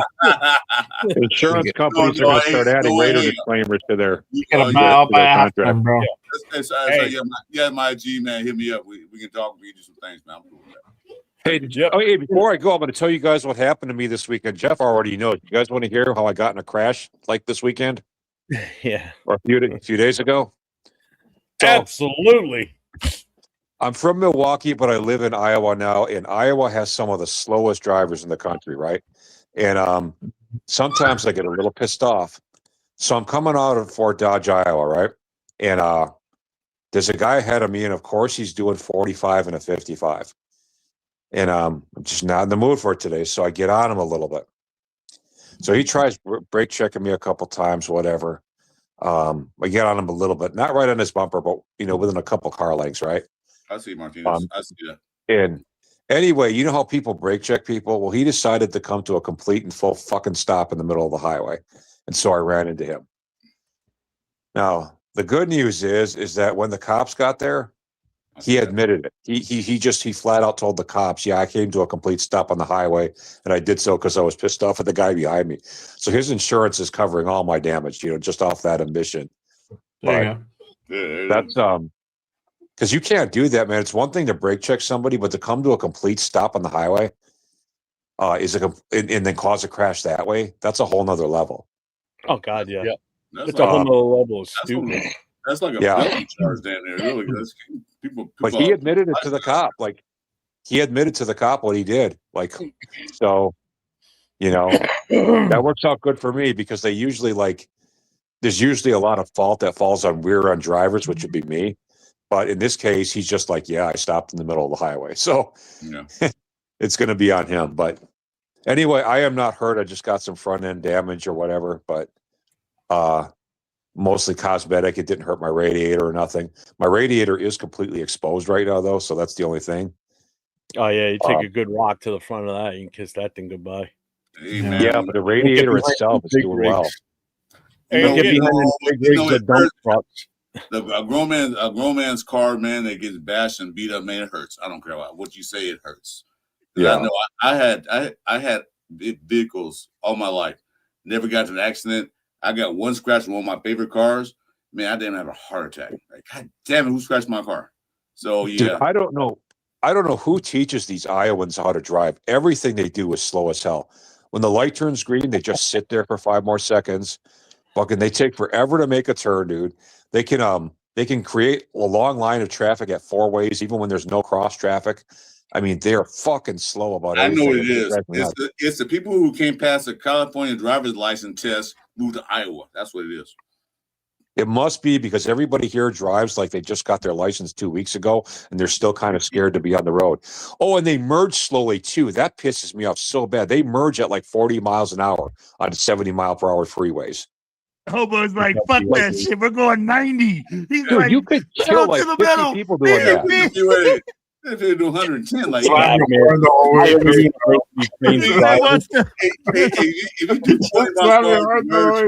do 40 miles here in California, you get on freeway, man, that's suicide, dude, because you'll never make it. You could kill like 50 people doing that. So merging into freeway traffic doing 40. To kind of answer your question about if I'm still going to continue on after this show with other stuff that I've got planned. Right. But this is the last regular scheduled show that we do on a Friday night, the mic drop. Yeah. Doesn't mean we couldn't do one another month or two from now. Is just like it could be a Saturday night thing just out of nowhere. I get in touch with Chris and he's like, yeah, let's do one tonight. So that's not out of the realm of possibility, but doing it every Friday night like this and being in this bigger format like this, it's just, I think it's run its course. It's time to make a change. So you guys understand? It'll make it more special when we do it, though. That's the good thing, man. You guys don't realize how me and Jeff got started doing shows.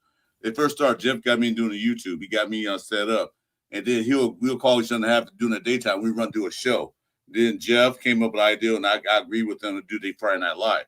So this is something more new than anything else because me and Jeff will pull up during the daytime, anytime, and do shows together. So what this Friday Night Live is run its course. It's time. Well, I mean, the Friday night show was really Turf's. Well, it's really Turf, yeah, really.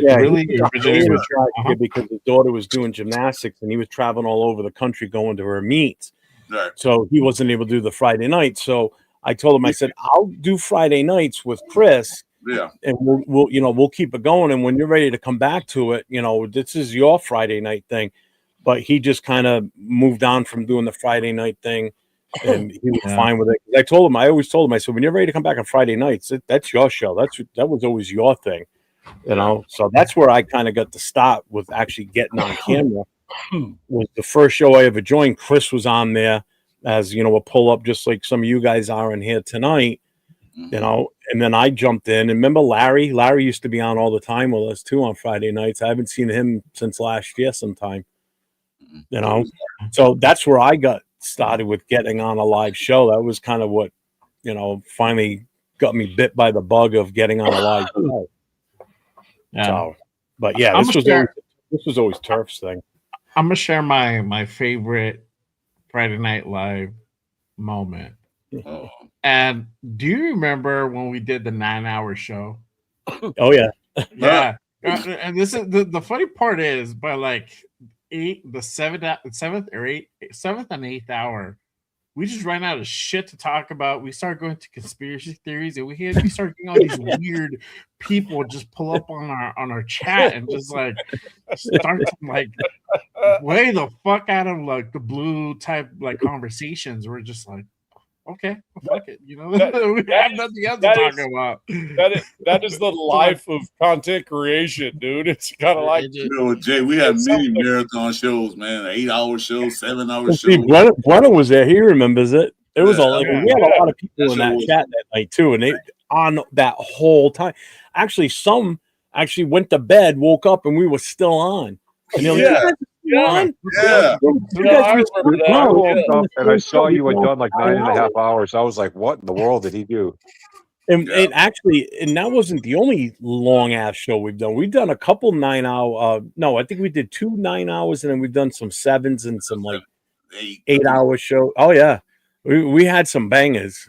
Seriously. Yeah, because as soon as Jeff is calling, they're about to call it, as soon as another guy pop in, like Grape, for instance, we also call Jeff show had, pop in the last minute, the show go from 12 to 8 hours in a heartbeat. Yep. There's been a few times where Gravy's popped in just as we're getting ready to call it a night, and he wants to talk football. Well, that just extended another 3 hours to our time. It's like, damn. You know? But again, it's not like we were just sitting here staring at each other. I mean, we were talking the whole time, 9 hours. It's 4 a.m, actually 5 a.m, and we were still on. It's like, God, I gotta call it quits at some point. I'm on. It's late when you see me put my headphones on. It's late because I can't have it just playing off the speaker on my laptop at that point because everybody in the house is asleep at that point. So I got to put the headset on and I talk a little bit. How much Dunkin's coffee did you have that night, Jeff? Not enough. It's never enough. He was fading by the 9th hour. It was just like, that's what I got left right now. But I still have 2. I got 2 in the fridge. You see his face like he ran. He's like, he's pushing it. We're like, he ran Dunkin's out of coffee that night, man. Dave, real quick, the other night on one of the shows, I gave the guy Christmas Eve. I did a show Christmas Eve for about an hour and a half. I dropped the rough draft that you would put together for that video, so everybody kind of got a taste. So it's next Friday is when that video is going to play. I may play it tonight. I don't know. I could play it as a special later, maybe. But Jeff, again, you've got a lot of off-season plans. Huh? You got a lot of off-season content plans. Well, yeah, we got so much crap that's going to go on with this team. Awesome. All right, guys, I'm going to bow. Thanks for chatting me up, everybody. Chris, I'm thinking of you. No problem, man. Obo, brother, it's a pleasure meeting you, man. Yeah, you as well. Tell you what, brother, we'll talk.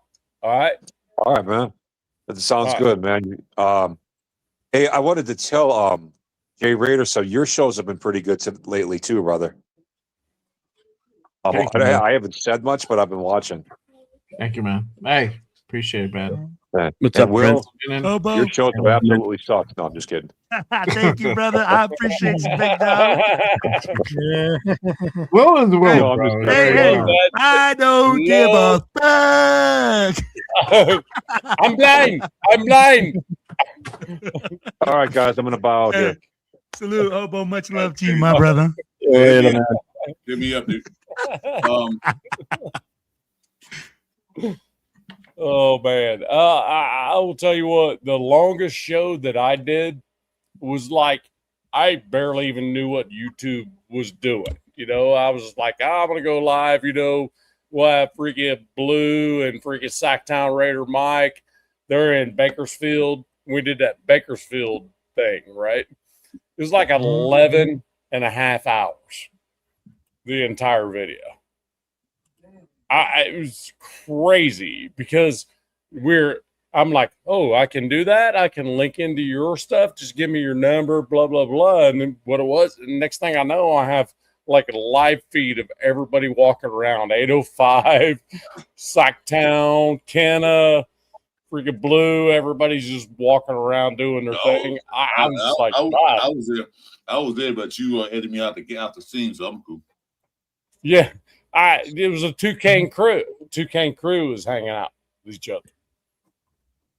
So Dave wants me to play it. Do it, dude. That'd be cool. I'm loading it up right now. I didn't have it in this chat in this media asset. Oh, I got you. Okay. I'm loading it right now. Yeah, it sucks. It's kind of like, I hate to ad lib in the middle of a show, but just give me a minute. It's loading up. I think pretty much everybody in here can tell you how difficult it can be. What part of the country? I forgot. Will? Me? Colorado. Yeah. Okay. All right. Hey, Will, you got my contact info, right? No, I don't, brother. I don't. Hey, at 93 Nav Man on pretty much everything. Well, I got you. It's brother. 93 Navman at OF.com. Come on, bro. Hey, now you got. Hey, I'm gonna put it like this: you guys really wanted to know what Chris and Just to Jeff give, were just to doing. give you an idea, he lived Hey, on a- nice Will. just to give you an idea, you lived on DL will keep on DL. he lives on a goat farm. for a whole $2.99, y'all can hook up to Raider Jeff and Chris. Hey, Only hey, I got it for $1.99, bro. $1.99. We got All right, the all right, it's loaded up. I'm gonna play it. You guys ready? And plus, you get the other video half price. So there you go. Right. All right, so I'm gonna play this. This is the rough copy. It's not complete, but the good one, the full one, should be up and ready by next Friday night. So here we go. Cool.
dope.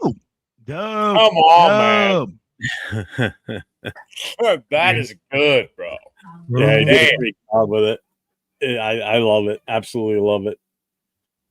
So, and then Max at the end with the freaking Jay's not Jay. Nate. No, wait a minute. Was that Nate or you, Jay? It was Nate. It was Nate. I did the song for the Raider Connection, and Nate put the video together, and he's got it with that same with Max with the bow and arrow. That's pretty freaking cool. It's all right. I didn't tell Dave to put that in.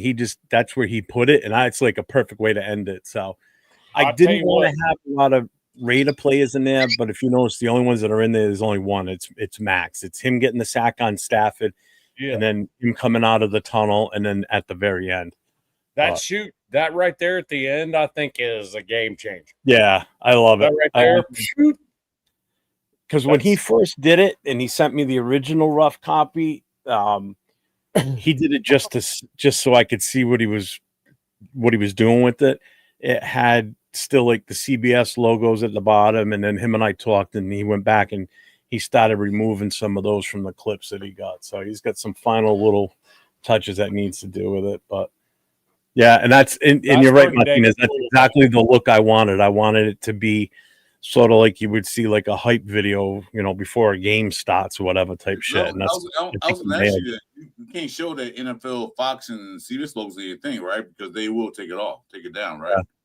Yeah. Again, that was rough cut, right? Yeah, that's what I said. That's just a rough cut. So that's it. Yeah, you put that up, they're gonna take it down. Like you can use it. Yeah, exactly. I saw some cuts on there that actually like where a little bit of sound came off, just a little. You know what I mean? And it was obvious that something was cut out of the bottom right-hand corner of the video. You know what I mean? Yeah. You know what I'm saying? As long as you cut it, you're good. Yep. You leave it natural and upload some music from Apple Music or whatever and just throw it up there. That's not Chico, first, real quick. That was my guy Dave Sosona, who's in the chat. He's in from Facebook watching the show. He did the video. The only thing I did with that was I gave him an idea that I had plus his idea. I mean, this is what he does. So he's very cool. I did the only contribution I have to that video is the music. I did the music. That was all me. I never have to worry about copyright, which is the best part about using that system that I'm doing it with. You know, like Jay and I with the rate of connection, we never have to worry about copyright strikes. And if Will gets the video done for the most notorious, we won't have to worry about copyright strikes because I still get one every goddamn week that I have to change. Yeah. I have to edit the song out every time. Dave, if you're still in the chat, I'm gonna hire you. Hit me up because I need a video edit for next year, not this year. I'm done with this year.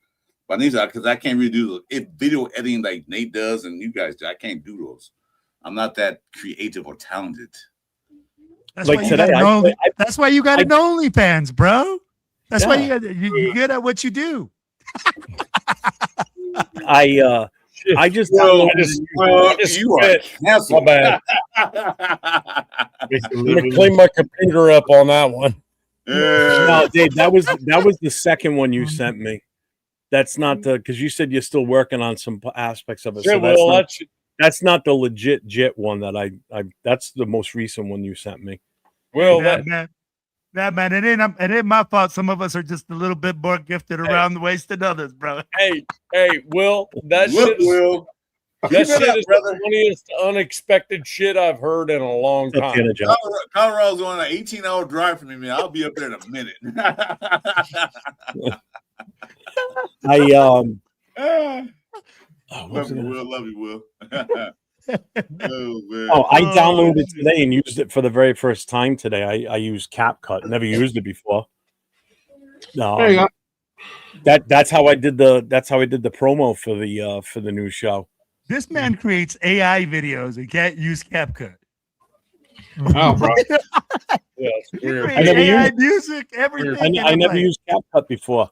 Anything else I did for editing videos, I used DaVinci Resolve. Because that one I can get really intense with. That one I can really dress shit up with. I like that one.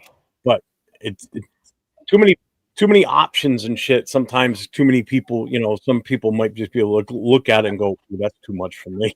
Well, I'm gonna tell you one thing right now. Don't take it personal. I'm telling you one thing right now.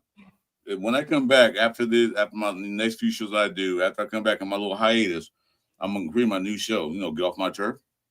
Yeah. You're gonna be the face plant out there. I want your face on it. So you can be the first guest on Get Off My Turf show. Yo, he's gonna be the first. He's gonna be the first one. Get off my turf. You're gonna be the first off one. My lawn. You are shitting on my lawn, bro. When I come back, get off my motherfucking turf. I'll be right back. I'm going out for a smoke. He's gonna be like this. I got you. He's the first one to come shit on my lawn. Get off my lawn. No, I don't have grass here in the desert. I have turf. Can't worry about that. Get off my turf. Hey, that works, bro. Yeah, Dave, I want to hire you, man. That's a good cut.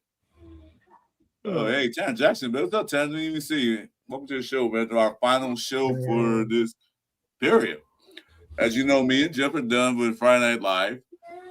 We moved different directions. I'm taking a hiatus after the radio season ended. It ended what? I mean, it was about 8 weeks ago when the radio season ended. Jay? Yep. When did the radio season actually end? About halfway. Yeah. I was asking Jay. Week 3. Week 2. If you count that week game 2. Honestly, week 2, bro. Right after Boston, we pretty much packed it up. That looked pretty awful, dog. I'll do that. I'll do my money back. I have to agree with you, Will. I mean, week 2, I was like, wait, we look real damn good week 1. You know what I mean? I'm like, damn. That's just mean, dude. That's just mean. No, but you know what I'm saying? It was like, I know, it's mean as hell. I was like, damn, wait, this fucking dude Gino that none of us really were like, we were all like, don't know.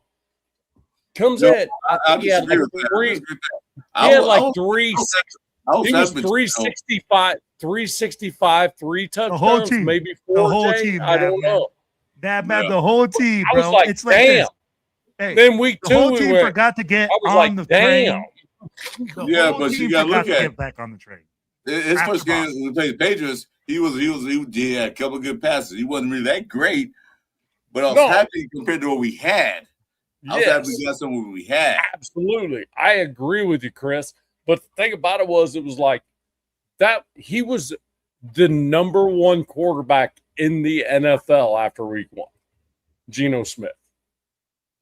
That's the crazy thing. And then week 2 happens, and it's like, wait, where in the hell did all this shit go? You know what I mean? We didn't lose much. You know what I mean? It's like, damn, how do we get this bad for this long? We got predictable. Time, we got right. You know what I mean? We didn't change anything. But we kept trying to do the same thing we did in week 1 and week 2. Will, I'm with you, but I'm just like, that's exactly what I'm trying to tell you. It's like, dude, you went out and surprised. You went out and surprised the team. We talk about that. Now let's go out and surprise more teams. Like, keep surprising them.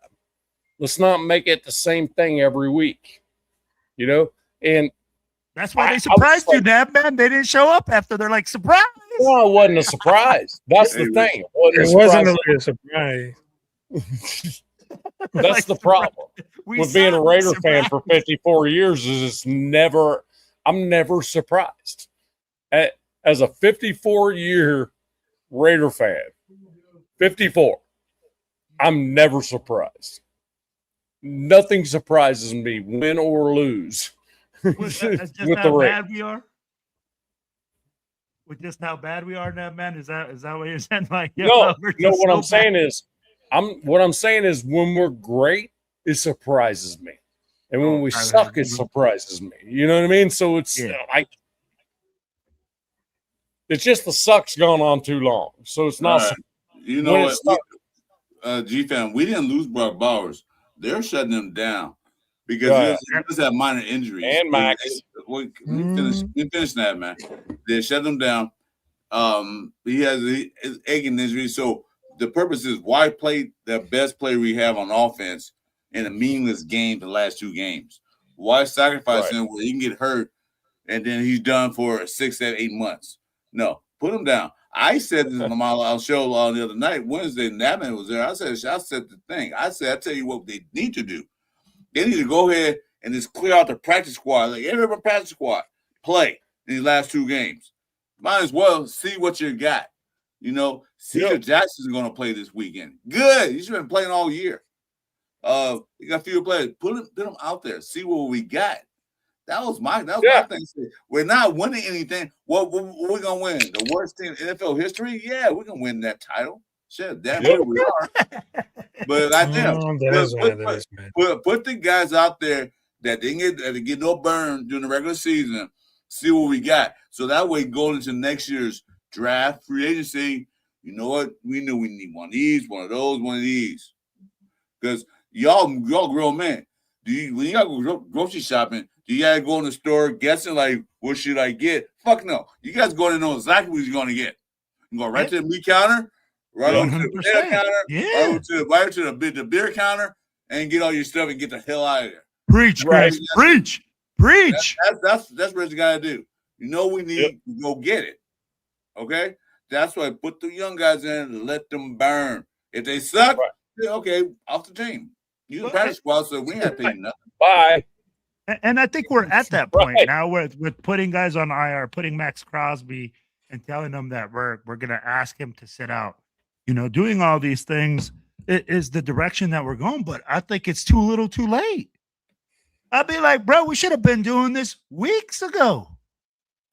I'd be like, look at Rodgers. He might not be the best, but he's an improvement over what we had. I'd be like, all those guys need to get burned in order to make mistakes now. We can't ask those guys next year to get burned in a playoff situation and then be like, oh, these guys suck. You can't be good if you don't get practice. We just put our current best offensive lineman on IR as well. Jordan Meredith, from what I understand. Oh, man, I don't know about that. Did you say our best offensive lineman? Don't get Jeff currently, please. Currently, yes. Please don't put Jeff on the No, that bad. I Please, love you, bro. Come on. No, what I'm trying to tell you is that, like, the dude that can actually freaking has the experience of over all these guys, that actually makes some sense. But when you take that dude off there, now I love it. I look, you guys are missing my point. I love it. Well, we don't know that he's also not. Hang on, I got to reload. Hold on, just like reloading the gun. Right. The point being is that also now opens another one. And my Christmas wish was this: some point in this season, I want to see Lockie Tossie. You put him in that freaking huddle, and you just say, "Hey, I want you to go blast that dude, and if you do it immediately, go blast that dude too. And if you get him, then go blast this dude." Is Rafi froze? I want to see that shit. Oh yeah, okay. You kind of that's there. I think you're gonna see it now. Well, that's what I said. That's what I said the other night. Emptying out the bench. Right. The practice squad. Let them all play. Yes. What's the reason why we go? What's the reason? What are we doing? Well, I got to win 2 Hey, games. versus the Chiefs. Chris, versus the Chiefs is going to be myself, Jay Raider, freaking Raider 401 Raider Jeff, and Chris playing offensive line for the Raiders. That's how deep down the bench we're going to be. Dude, I'm only Will, I'm only 5'9", 200 pounds. I take Jeff first. There's no right now. That's what it's doing outside right now here at my house. Fuck that shit. Hey, Will. I'm 5'9", 205 pounds. I guess I'm bigger than Parham. Almost. About the same size, right? What? That's the way he plays. That's the way he plays. No. He plays like he's 5'9", 200 pounds. That's for sure. That's Parham. No, yeah, Dave. I survive on this. Hey, Jeff, it's 11 o'clock where I'm at, and it's 72, according to the. Yeah. All right. Well, thanks, Nav, man, for coming in here and spending some time with us. Appreciate you. Glad you were here tonight. Hey, look, I'm in Tennessee, man. I'm not in Florida. This is abnormal. This is absolutely abnormal for this time of year. It's raining like rats and snakes out here, man. So. This is abnormal for us, bro. Tarantulas. Don't forget tarantulas, Chris. No, then this is not normal. Yeah, they're hibernating. Hey, did anybody answer Mr. Nate's question on who you all got going to the Super Bowl? No, I put up the I did. All right, so let's do this. We'll do a round robin here. Chris, you go first. Who's your 2 picks? From the NFC, as much as I hate this team, the Rams defense and the offense looking really fucking unbeatable right now. From the AFC, I know that sucks too, doesn't it? Yeah. I gotta say Denver. The defense is all right, Jay. What do you got? I got Bills and Rams, bro. Okay. Yeah. Well, man, I fucking hate these 2 teams. I'm gonna tell you guys like this. And all the teams. The choices are so bad. It's 31 teams, Will. 31 wrong teams, answer, bro. Bro, it's gonna be Rams, mm-hmm. right? Because I think they're just on fire right now from the NFC. Mm-hmm. And bro, I hate this because I live in the state. Say it. And then I gotta be like, I hate these dudes, bro. Say it. Like with a passion. Say it. No, bro, I can't even say their names, bro. Do you agree with the orange creamsicles or whatever the fuck they're like the cream. so they're like a blue wave or whatever they call themselves. You agree with that? So you got the Rams. You got the Rams and the Broncos. Yeah, that guys. Those guys. Yeah, fuck that. All right, Nav, who you got? Rams. It's so hard. Rams on the NFC for sure. Okay. I just think that's the best quarterback in the entire NFC. So Okay, who's the second team? Toilet bowl. Broncos have Broncos proved Broncos have proved to be the Chiefs of last year. They may make it over there. So you're saying Rams and Broncos also? I don't think so. I'm gonna go on a tangent. Oh, And there you the Chargers are the AFC representatives going into that Super Oh. All right. Chargers. Oh, All right, Rafa, who you got? Who's your AFC and NFC representative in the Super Bowl? Who are you picking? Who do you think's going to make it?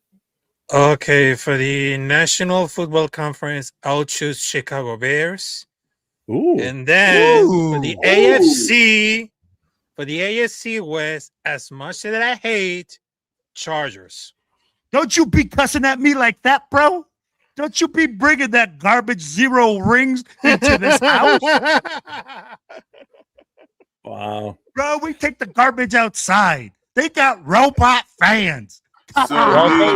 Broncos. Hey, go. So Jeff, who you got? So my choice, not who I think is going to make it. The Bears, actually, I wasn't even thinking them. That's a good one, Raph. Man, I gotta go. I've been saying the Rams. I gotta stick with the Rams. I think it's the Rams. And God help me for the name I'm just gonna think right now. No, don't do it. Don't do it. No, please. Don't do it on our final show. It's our final show. Just say it's the team. Just say it's the team that's closest to where I live. No. You mean 20 miles that way? Yeah. Don't do Are it, you Jeff. saying Patty, huh? This is our last Friday Night Live, man. Don't spoil it, dude. Don't do it. You know what? If you say it, it might spoil their chances. It could. There you go. Like a reverse. I don't have that kind of luck. Nah. Just out of spite, I'm gonna say the Bills. Because I can't say the other team. I just can't say that. I'm with you. So practically everybody here except for Rafi said No, it's like dry powdery stuff. right? Here yeah, said the Rams except for Rafi on the NFC side. I think Rams is all the way around except for Jay, I think. No, Jay said the Rams. Oh, did he? Yeah. Rafa, Did any of us say 49ers? No, I think No. yeah. No. I gotta say it. Maybe the I think 49ers. we all think Rams. Wait, hold on. in the That made me say this. Jeff, I gotta say because my wife might be watching the show too sometime. Maybe the 49ers. What the fuck? He's saying it under duress. No. For his So safety. Richie Richay says Denver's getting knocked out in the second round. Hey, you know what? I Dave, can see Dave that. says Raiders Cardinals. No. Mr. Nate says Chargers 49. Oh, he's a What Chargers fan. That's why. Bill M. What's up, Bill M? Patriots versus 49ers, he's saying. Tyler, no, this isn't. This is this show's final night, the Friday night mic drop. I'm not going anywhere. I'll be here. Dave's actually saying Chargers Bucks. Ooh, Bucks. That's a. We still don't know who's going to win the division. That's down between them and Carolina. Carolina's right now in front, so it might not Hey, be. what would the Vegas odds on that though? Would be just 5,001. freaking ridiculous. 5,000. Yeah, right. Oh, yeah. So Tyler does say Bills Rams. He says, as a Chargers fan, I was rooting for you guys the other day. As long as the Chiefs don't go, we're good. Oh, they're thank God Chiefs they're have a out of losing it. season this year. They have a losing season. Yeah. G Fam is saying Rams and Bills get their first Super Bowl. There you Call them the tuck rulers. The tuck rule. Fuck the whiners. Fam, love you, but you no. Bucks are getting dog walked. Yeah.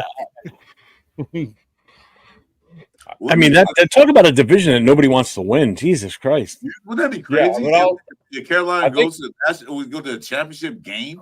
Because right now, well, they've been there before. They've been in the Super Bowl twice. I saw a thing a couple of days ago. It might have been on Facebook where it said it showed every team that's played in the Super Bowl, if the roles were reversed, how many trophies additional they'd have and everything. So there'd be a bunch of teams that would be knocked off the list of never won a Super Bowl, like Carolina, Tennessee, Vikings, Cardinals, Vikings, Bills. Yeah. We would have 2 additional trophies.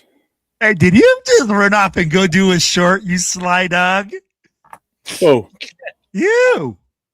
No, I didn't do a short. Well, there's only 3 teams. 9-17. There's only 3 teams. Oh yeah, yep, it is. It's definitely live. Yet this at all. Oh my god! I meant to mention it earlier, but you had to go. What have are you looking at, Will? So just saying. Max just said that. Yeah, it said on my YouTube. It said 9-17. It's live. He's like, smoke break, guys. I'll be right back. No, I did the Max Crosby thing just after it was. I did it after yours. No, after you put yours out. But you probably just get noti now, bro. Played it on here. Yeah. It's live.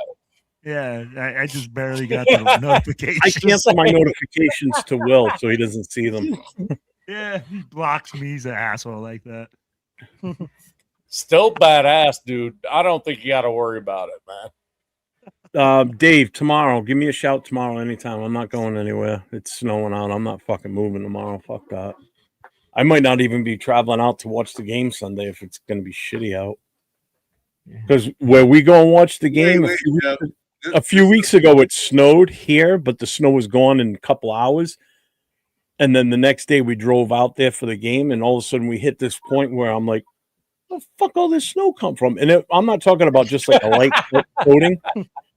It was plowable snow where some of the parking lots where we were, the mounds were like 15, 20 feet high. I'm like, what the fuck? So where we go an hour and a half away from here towards Central Mass or Western Mass, if we get 6 inches, they're getting like anywhere from 8+, if not more.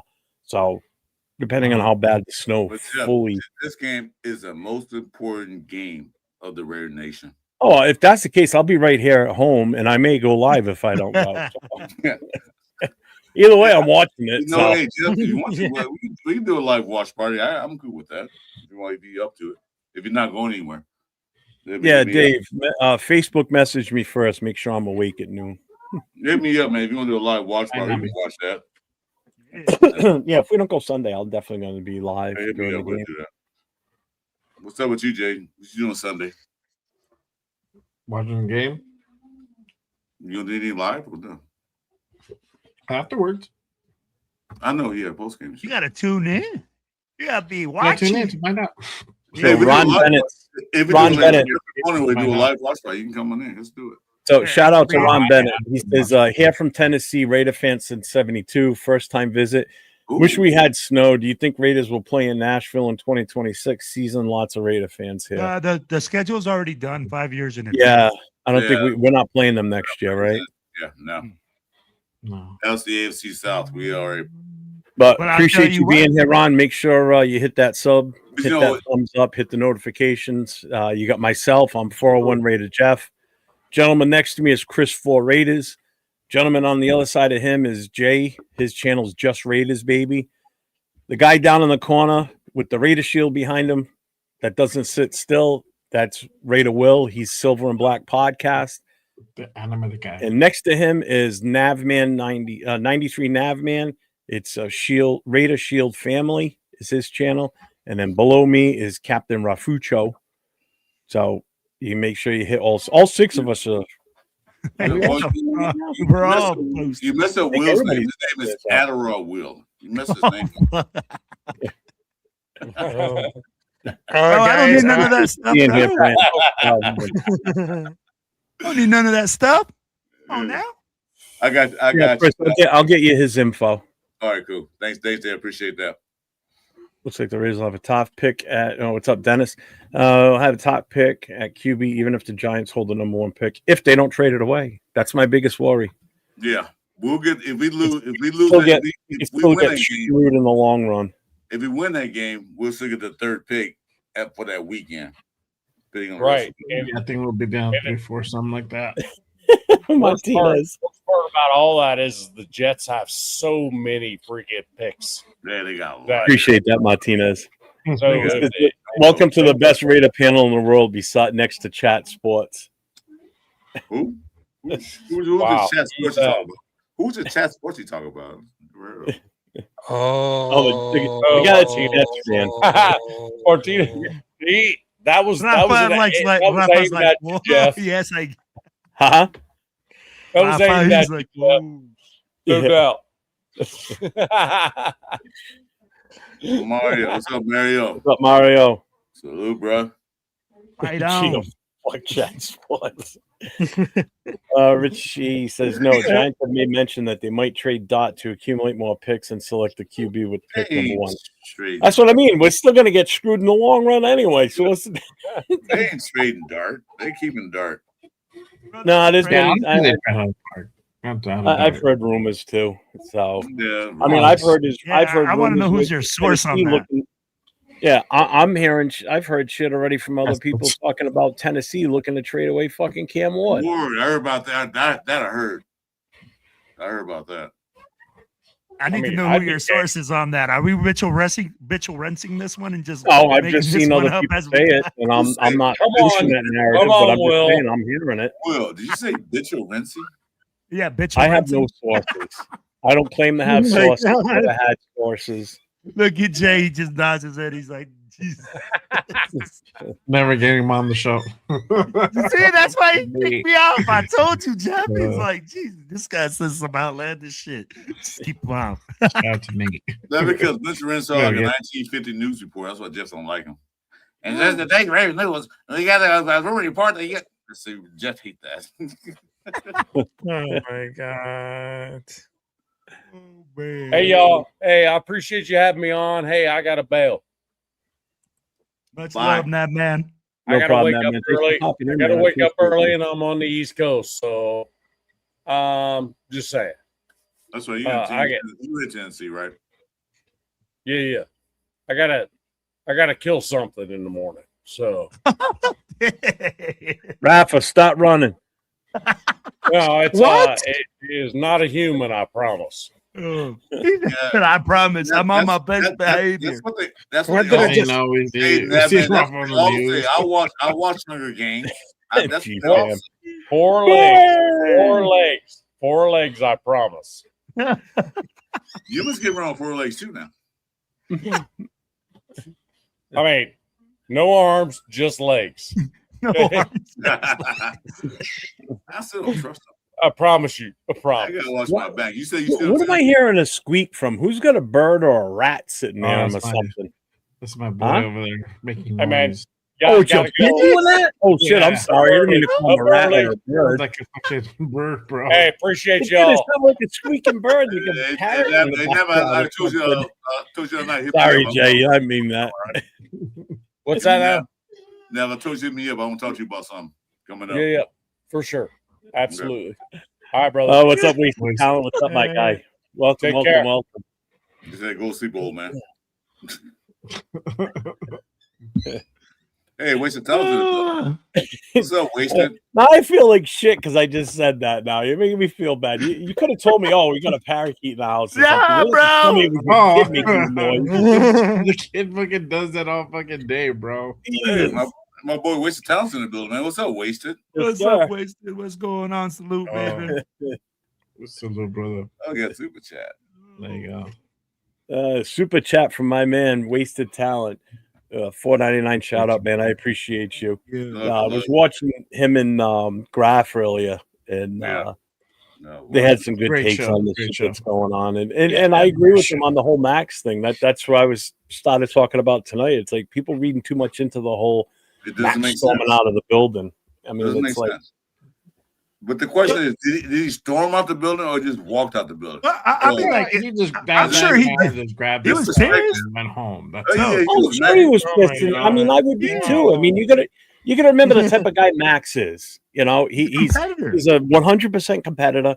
He's got that beast in him. He doesn't want to be sat down for any reason. If he thinks he's healthy enough to play, he wants to play. I don't blame him.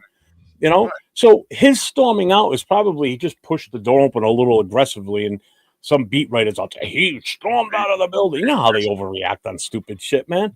I mean, it's the media. What do you expect? They're gonna make it up, so it's clickbait bullshit, is what it really comes down to. Yeah. You know, Yeah. look, it's got us talking about it. It's got other shows talking about it. It's got people dropping shorts like crazy on it on YouTube, saying, "Oh, he stormed out. He's mad. He's pissed off. You got people saying he wants to be traded." It's like, get the hell out of here. Yeah, He got sat down for health that's what I reasons. was reading earlier. While I was sitting there looking at it, I was reading all this shit that people talking about. Like, what the hell? He didn't say anything about I won't be traded. He didn't say nothing like that. He just pissed off that Max is a competitor, a football player. He loves the game. He's one of the few players in the whole in the world that loves playing the sport they love to play. Well, and that's just it. You 100%. Like you said, Yep. Michael G has tattooed Michael Jordan and then Kobe Bryant. Those guys love the game they play. They love it so much as their passion that gives them the reason to live. That's what Max Crosby is. He's one of those guys that you think. I mean, the money doesn't hurt either, but you've got some that just want to be there for the money. You take Max Crosby on the field, Okay. you're taking his heart and soul away from him. That's his heart and soul. Playing football.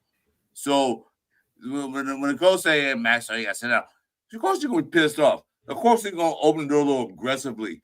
Yeah, he's going to be mad because he can't play. That's the thing he loves to do. So, I agree with that, Ron. That's a good one for them to watch for sure. Man. So, with that being said, yeah, but that don't mean he won't be traded. He didn't say anything about being traded. He didn't go out there and say, "Oh, well, trade me." No, 100%. He just said, "I want to play, coach. I'm putting me in." Martinez, I think he walked out, but my Tia that works at the Raiders being toxic added the storm part out on it. Yeah, put the little Hispanic twist, bro. But let's be real. Even if he did walk out all pissed off, that's what you want. Well, this is the thing. This is the thing. I don't want to compete. That's him. I would expect him to walk out pissed off. I would, you know? Like, who wanted this is the thing. This is the thing. I mean, supposedly, according to Ian Rappaport, he was informed beforehand. Well, beforehand, he knew that this was going to happen. It's just they finally made it official. Like, hey, bro, exactly. You're not going to play the next two games. So just. I mean, that's right. On the sideline, and he's like, all right, cool. Grab your shit. I'm gonna go home. I'll spend time with the new toxic. When are we going to win the Super Bowl? Hopefully before I'm dead. I mean, it's been 40 years. I ain't waiting another 40. I won't be gray hair. Gray hair. I'm up in the years. I'm a little long in the tooth now. So you going to? I ain't got 40 more. I'm the oldest man on the panel. I'm the oldest man on the panel. I know I'm being in 40 years. So you're going to have 40 years. Yeah, you old fart.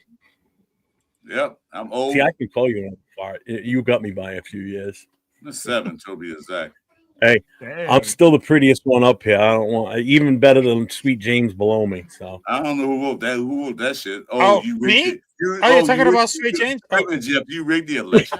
Yeah, you rigged it. Yeah. So Gio says, "Who cares how we left the building as long as he doesn't step on the field, so we can go after the number one pick." Gino's not being benched because he's guaranteeing as the number one pick.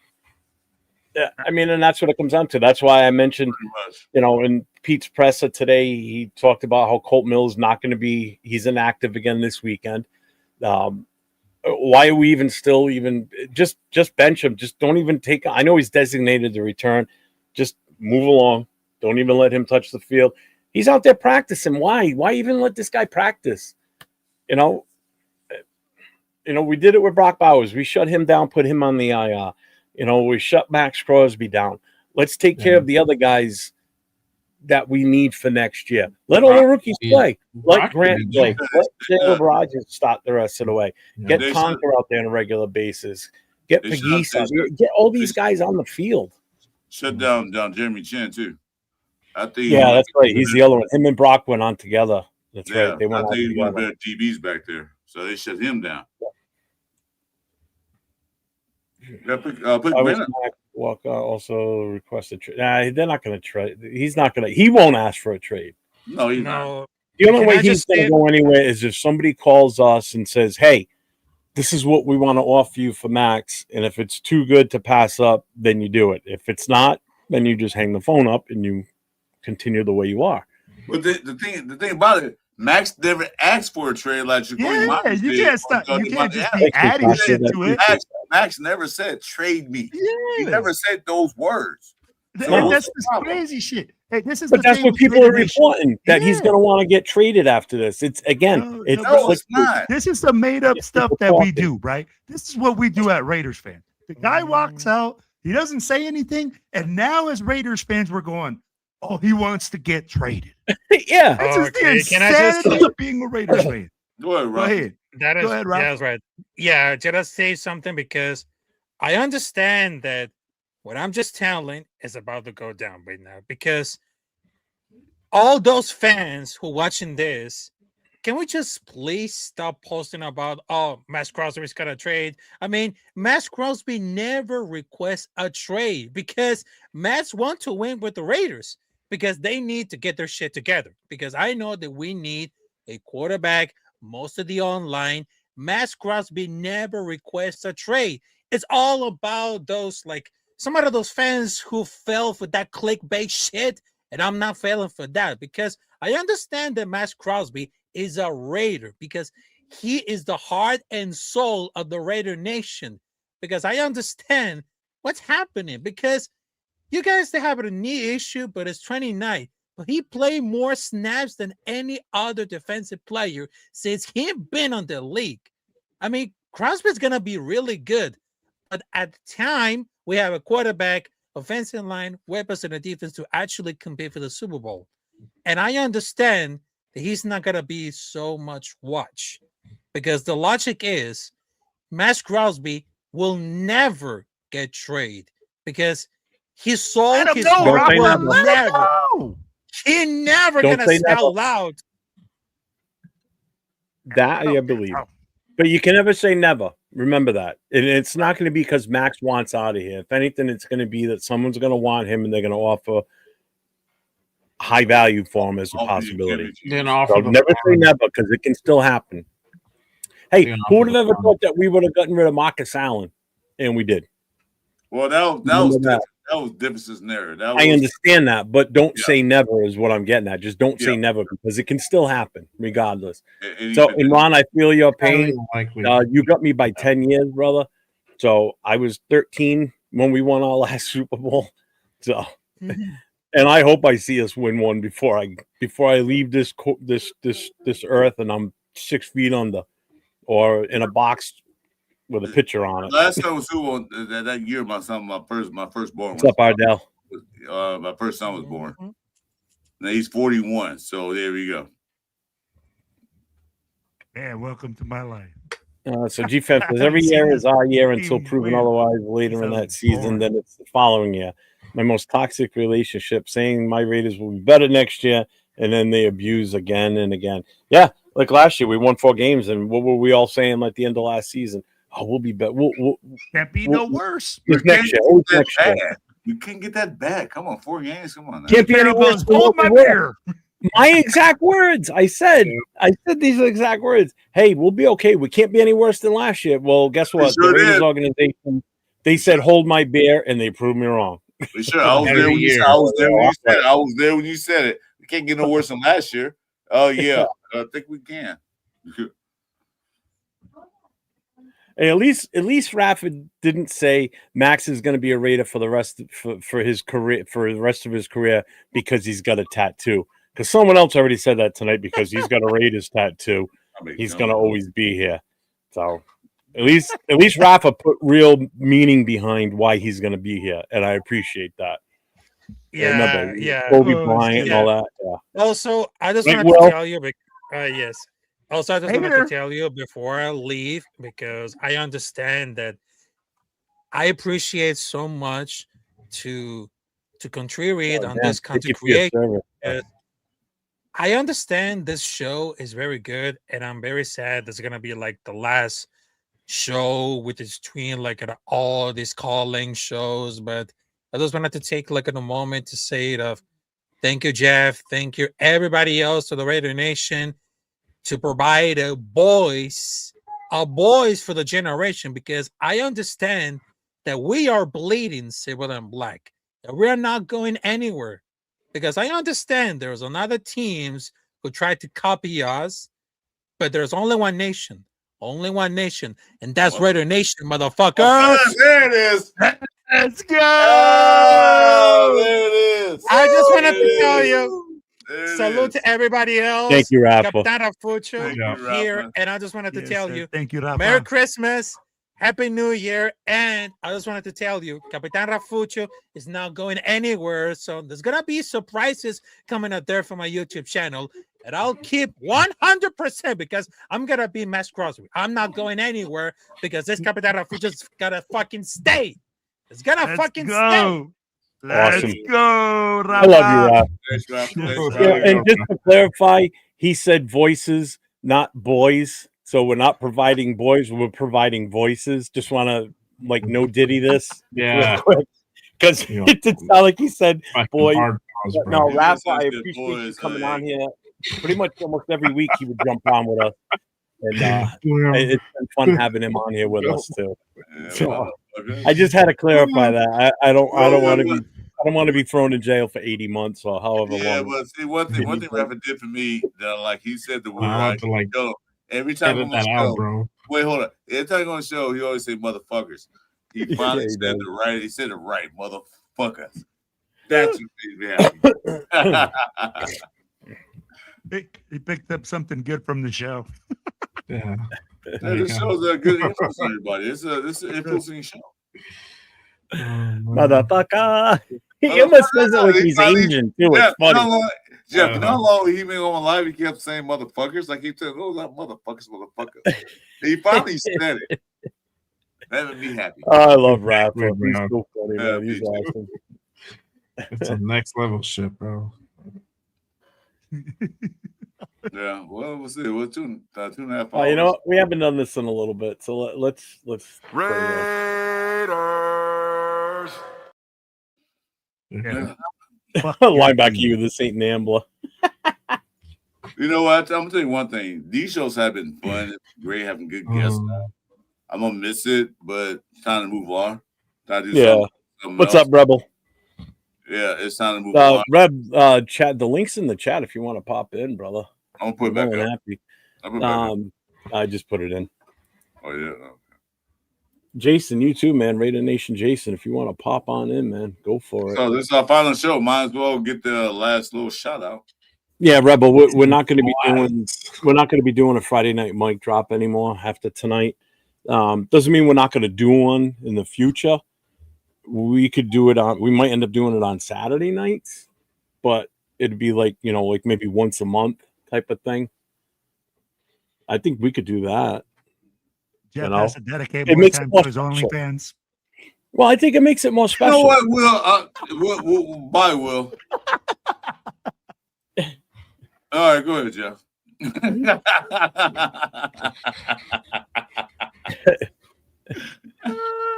Don't tell the OnlyFans. What's up with your fascination with OnlyFans, man? Do you have an account? Because you have an account. Hey, there's a reason I travel all over the country, okay? There's a reason I travel all over the country, okay? If you have an account, you're not subscribed to my OnlyFans account. So Hey, not only does he have an account, but he has a backup to a backup account. Don't be hating, bro. What's up, man? Don't Welcome be in. hating. Hopefully it I'm get the jealous. win over the Giants. We don't want to win over the Giants. Well, some of us still want to see us win. I still want to see us win. He's The good probably a thing is Giants the fan. camera's only from the waist below, bro. Jason, what's going on? Jason, I still want to see us win, but if we lose, I'm not going to be upset. So, I mean, what the game wants to win. If the Chiefs were still in the playoff hunt, they need that game to win. That last game against the Raiders. That's the only game I wanted the Raiders to win. They beat the Chiefs and knock them out the playoffs. That's what I wanted to see. He's already out of the playoffs. Yeah, well, I no, do. no. I said, yeah. I said, but then at the time. Mm-hmm. Hey, just come on in. Okay. Oh. Taking a tilt. Oh, okay. Don't know what that means.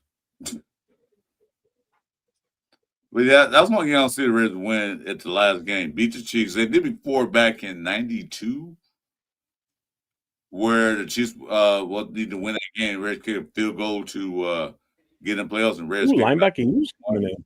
So Nice. that one, that's the only game I want to see them win the last few games. And the Chiefs still in the playoffs. Looks like he's having issues. Yeah, he'll come back. Huh? Well, we already had the Southern guy on here, and that man was just on here. Will talks like he's from the South. I mean, listen to him. Here, baby. I think he comes straight from Nashville. You messed up. Well, Will's This in guy- Colorado. Country boy. This guy's just taking shots at everybody today, bro. It's the last one, so I was saying Yeah, anything he's I like, want. fuck you, fuck you too. This is the last pull up, so we're good. Take your shots. This your time to come in. Take your final shots. Say Chris Jeff's Pando. You know, Hey, Javier, and Will's on Adderall. You can come and take a shot. He's not on Adderall. That's why he's so hyped up because he hasn't taken his meds. That's the problem. Willis? Javier, if you go to 401 Raider Jeff, start next Friday night. It's going to be an actual NFL Friday night show. So anybody that's a fan of another team, so I see that you're an Eagles fan, hop in the chat. I'm going to have fans of other teams get on with me. So that's what's going to take the place of this once this show's done. Starting next Friday, February 2nd. Don't expect me to see my face next to Jeff because I'm taking a medical absence because I take care of my body. So I won't be there. I'll be in the chat. I won't be there. If you guys expect to see me and Jeff on a Friday night coming forward, it'll be Jeff doing this thing. I won't be there. So Roar Islands, what? Yeah, this is our last Friday night mic drop show. I mean, I still got other shows I do. Chris has other shows he does. Chris, why don't you just say what you do, what days and what times you go on? Well, let everybody know what you do. For towards the end of the season, I have my show with Radio Jason Nason. He's here. I say come on in, but he haven't came in yet. Sunday morning, the Building Show. That's right before the game start, 8:30 a.m. Pacific time. We do a little Monday morning to predict the game, what's coming up. And then on Tuesday nights, I have a show with Radio Jason and sometimes Chewy, the Cover 3 show. Sometimes yes, sometimes not because he works distance. Sometimes it's a Cover 2 show. Yeah. But then we invite a third person in there for us. Not in Sacktown Mike's in there too. So Cover 3 shows. I saw you on you guys the other night. Yeah. We have a Cover 3 show Tuesday nights. And two more those and two more of that. Then Mr. Chris is taking a hiatus. And then I'll see you guys soon. Just to let you know, Ron, we've been doing this show for a little over a year now on this format where Chris and I always start the show off, just the two of us on screen, and we talk it up for a few minutes. And usually within the 15 to 30-minute mark of the show being on, Chris drops the link to the StreamYard, so we let anybody in that wants to come in and be on the show with us. We've had fans of other teams in here with us on the chat. Now we've had a Patriots fan, we've had a Broncos fan, we've had a Steelers fan, we've had Niners fans. I mean, we've had a bunch of different fans from other teams. All of them. Yep. So we've been doing this for a year. It's kind of run its course, we think. It's kind of hit like a stale mark, I would say. Kind of. We definitely plateaued, I think. I had a vision for something else that I wanted to do, plus coupled with the way Chris has been feeling lately, and he wants to take some time, because sometimes, we've been on for 3 hours now already. Sometimes this show we've gone 4 or 5 hours. 9 hours. Yeah, we've done a 9-hour show. We've done a 6 and a 7-hour show before. So, those days are over. We got to visit. coming in with us right now. We got yeah, linebacker. but yeah, just Jeff. This is the last show. We're gonna do a Friday night pull up. Not saying that we're not gonna do it again. It might come back later next year. We have to discuss that how we're gonna do the format because we're gonna change everything. So we'll do it because I tell you one thing. My time on YouTube has been more enjoyable doing a show with Jeff. You know, I do with Jason. I enjoy those shows too. But my most enjoyable moment is doing a show with Jeff, and I'm not gonna let that go. So stay tuned. And we got who's this? It's linebacker you. Hey, what's up? What's up, my guy? How we doing? Welcome in. I'm better than good and better than most.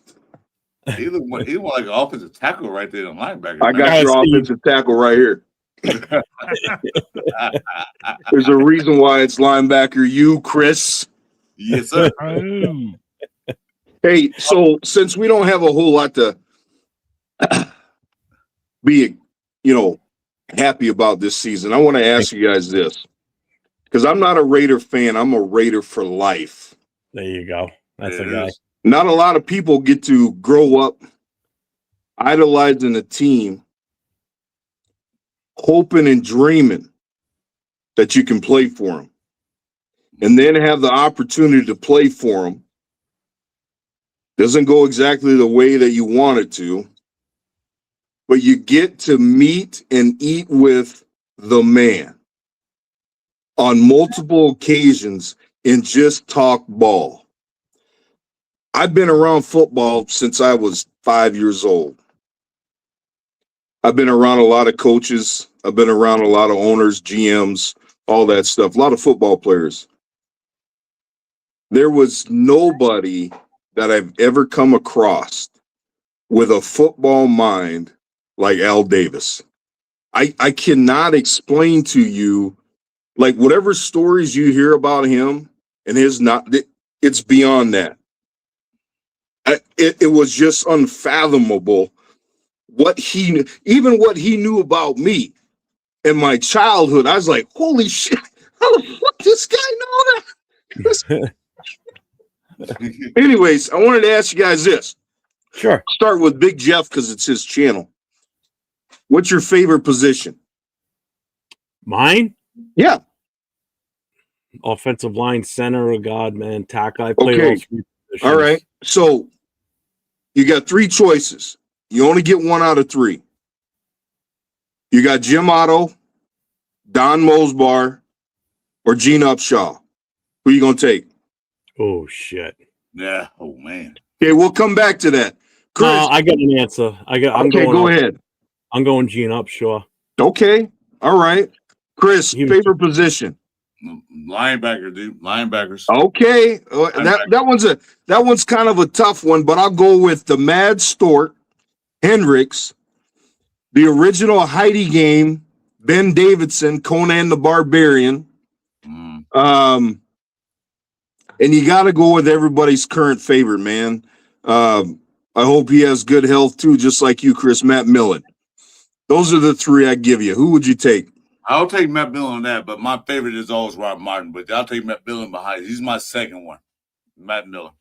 Yeah, I mean, Rod in them Super Bowls, man. Who else is on there? I can't see that. The Jays. Oh, that's Ray to Will. Ray to Will. What's your favorite position? Well, I played safety and corner, so I'll go safety and corner. All right, here we go. All right. You got the assassin himself, Jack Tatum. Oh my God, man. All right. And then you got God, I forgot his name. Now I'm having a brain fart. He was the guy that replaced Jack, the white dude. He played all the way into the 80s. McElroy? Yes, Van McElroy. You got him. And then I'm just going to go with a corner on this one because him and Tatum have to be in the Hall of Fame. They have to. Lester Hayes. What's that? Lester Hayes. Who you got? Who you got, Raider Will? I'm going to go with Jack Tatum. I'm going to go with Tatum. That's a nasty man. That was a nasty man. Yeah, Yes, and you know that's why, because of the way that he enforced things in the secondary. Right, Lester could take away the ball. Yeah, go ahead. Go ahead. I was going to say, what did Al we Davis can't say? forget that he wasn't the only cat. Jordan Atkinson, he was a bad man. He was a hitter too. He hit. He brought violent intentions. Yeah.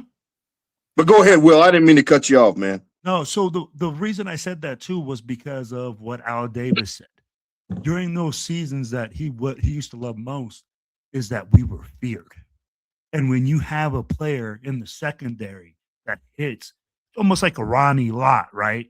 That enforces that, and then at the safety position that has to take care of the run and is also a pass player, I think that is just a game changer when you got an enforcer in the secondary. You know, and that's what I loved about it. When Al Davis said, "Hey, man, we want to be feared," and that man was feared. So I mean, ain't nobody want no piece with that. So go ahead. There was a dude, Chris and Jeff. You guys might remember him. There was a dude on the squad that I was a part of who I was strong too. Now I'm a country boy. I'm originally from Omaha, Nebraska, outside of Omaha, 2,500 acre farm. So that tells you right there, water buckets, cattle, all that stuff, man. Hail, bales of hay, all that, man. But there's this dude who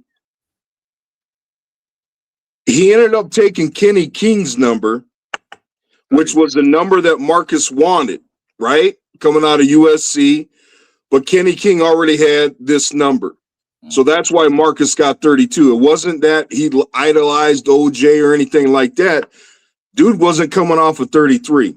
Yeah, 33. But anyways, Eddie Anderson was by far the strongest, and I mean strongest person I have ever met in my life. And I've met Mark Henry.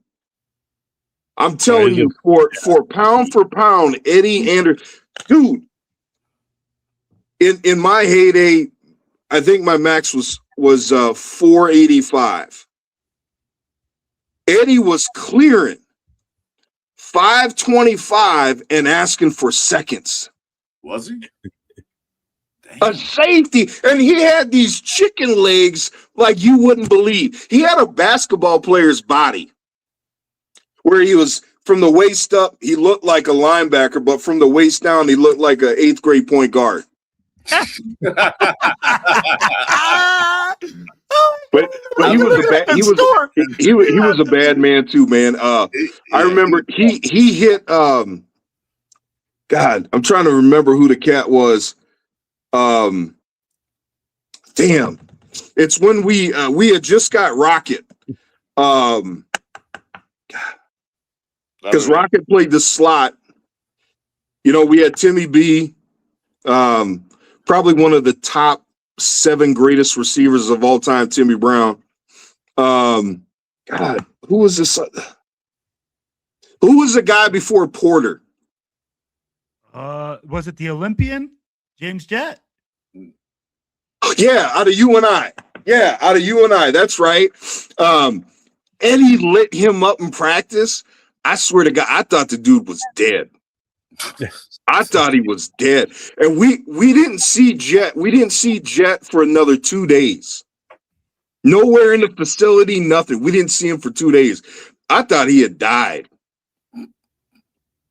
Anyways, he was like the black version of Chuck Cecil, only stronger. No shit. Chuck Cecil. Oh, Chuck Cecil was a fucking crazy son of a bitch. Definitely was he's a nutcase. You know, we did a show, Chris and I, on the last call on Saturday nights, or way earlier this year, and we were talking about hard hitters and like who was nasty and everything. And a lot of people don't even know who he. Well, I mean, a lot of the younger guys definitely don't know who he is. But some of the nastiest players that played in the league in that era, Chuck Cecil was right up there, right up there with like Conrad Dobler. And another one that gets overlooked and only pretty much most of the Raider fans know about him is Wisniewski. That's why I was hoping you were going to give me Wisniewski as an option because of his I got some Steve stories for you now. I got some Wisniewski stories for you. That holding son of a bitch. That's all I got to say, man, about practice. That holding son of a bitch. Hey, but if you ain't holding, you ain't trying.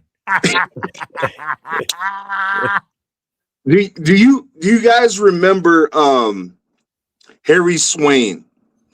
He played left tackle for the Chargers. How long ago? This was I was out in 94. I got hurt in 94, and then that's how I ended up going in the Marine Corps. I tore my triceps and pec all in one. Oh, damn. And back then there was only one cat from our generation that came back from anything serious, and that took him 18 months, and he shouldn't have came back then. That was Jerry when he blew out his entire knee. Not just the MC. He everything was gone.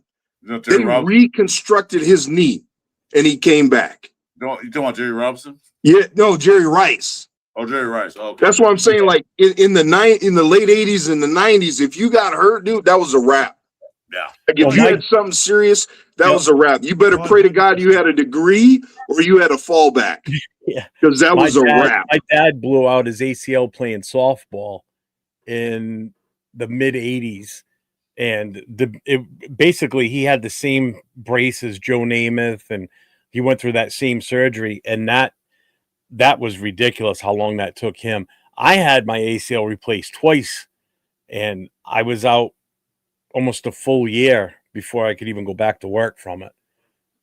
I had 2 surgeries in the entire time that I was out. I had the first surgery was in just before Christmas in 2001. And then I restretched it and snapped it again, slipping on one of the kids' toys in the house. And I had to wait until April for everything to really fully heal before they could go back in and redo it again. So not only did I go rehab once, half the time of rehab, but then I had to go back for another surgery, and it sucked. I wouldn't wish that on anybody. It was horrible. Speaking of health, real quick, I know a lot of us had said this earlier tonight. But Chris, I pray, man, that them strokes, that ain't nothing to play with. No. And I hope you're listening to your doctors, man, and you're doing what they're telling you to do. You're taking the meds. Man, you better drink some more water. You better get some more water in you. Oh yeah. Not the fermented kind either. Oh yeah. I already saw my doctor Wednesday, man. So I'm all good. I got my new meds. I'm all good. That's why I'm taking a break. I'm gonna take the meds, eat the right foods, drink the right liquids, and get healthy. So when next year comes, when Raiders are winning games and doing good, I'll be happy. But I appreciate that. Thank you, linebacker. Appreciate that. All right, guys, I got to sign off. Hey, man, I love everything about it. Appreciate you. Thanks. We appreciate you coming on here, man. There was awesome takes on everything that you brought up, so I appreciate that. Thanks for coming in, bro. Dude, he's so awesome.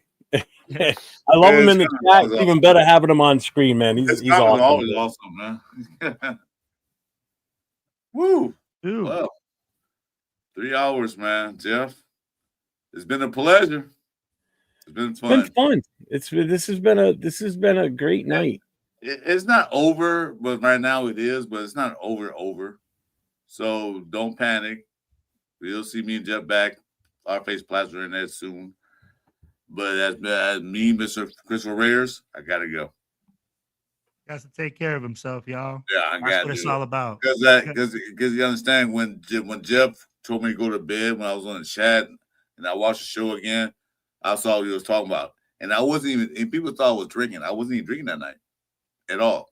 I had a half a beer, and I go to the Christmas party, but then I found out what was happening. So all said and done, I'm fine. I was listening and watching that show from the cigar bar in Philly that night. And I wasn't watching it as much, but I was listening on my earpiece. And I was like, man, he doesn't sound right. That's when I said go to bed, because I thought you were, because that's what it seemed like. So I'm like, damn. But then when you told me after the fact, I'm like, okay, that makes sense. So, yeah, don't fuck with your health, man. Oh, no. That's why I'm taking a break because, like I said, I can't go through You that know, again. which was All right, a Yeah. major one, and I can't go through another one. So I'm fine. I'm good. You will see my face plastered in there. Whether you like it or not, I'll be back. Hell yeah, we want well, to see you for which is another why 40 years of misery. yeah, exactly. Yeah, I need you to be here miserable with me with this team. So can't have that without you. Sir. It was well, that's why whenever if I start feeling like chest pains and I get the other things that coincide with a heart attack, that's why I don't mess around. I had a heart attack once, 2017. I was on my ass for that one. Good. I mean, if I didn't go to the hospital that night, I would have been a full code here at the house. But yeah, I mean, I don't mess around. The whole time I was in the emergency room, I kept saying over and over to Dawn. She left at like 3 a.m. to come home and go to bed. I never got fully admitted. They were going to admit me. They ended up sticking. That's why the video I took, I'm sitting out in the hallway because they had to move me out of the room because they had a code come in that they had to work up. So they had to get me out of that room. The whole time I'm sitting there, I'm thinking, just don't let this fuck my trip up to Philly. That's the last thing I wanted to do was not be able to go to that. Yeah, that's all I cared about. I wanted to go to Philly. Shit, I was in the hospital back in May, the day of the schedule release. It was a Raider Connection show that night. I'm on live on the show, sitting in the emergency room with Will. I think you were on the show with us that night too. I'm sitting in the emergency room doing a live show with you guys. So if that's not dedication and commitment, I don't know what the fuck is. So, I mean, I could have just been sitting in the chair and just falling asleep. But no, I'm on a fucking live show on my phone with you guys sitting in the hospital. Well, guys, What's you know up, what? Daniel Barry? What's up? I hope both of y'all take care of your health, Awesome, man. right And I there, hope Tony. James both of y'all, Verbo. do what you do. My first time. Well, I am. What do you think, Chris? We hit that 3-hour mark. You ready to call it, brother? Yeah, I'm gonna go see my goodbye speech. You can say yours and kick Will out. Yeah, we'll let Will bail out, and then we'll just end this with you and I on the screen.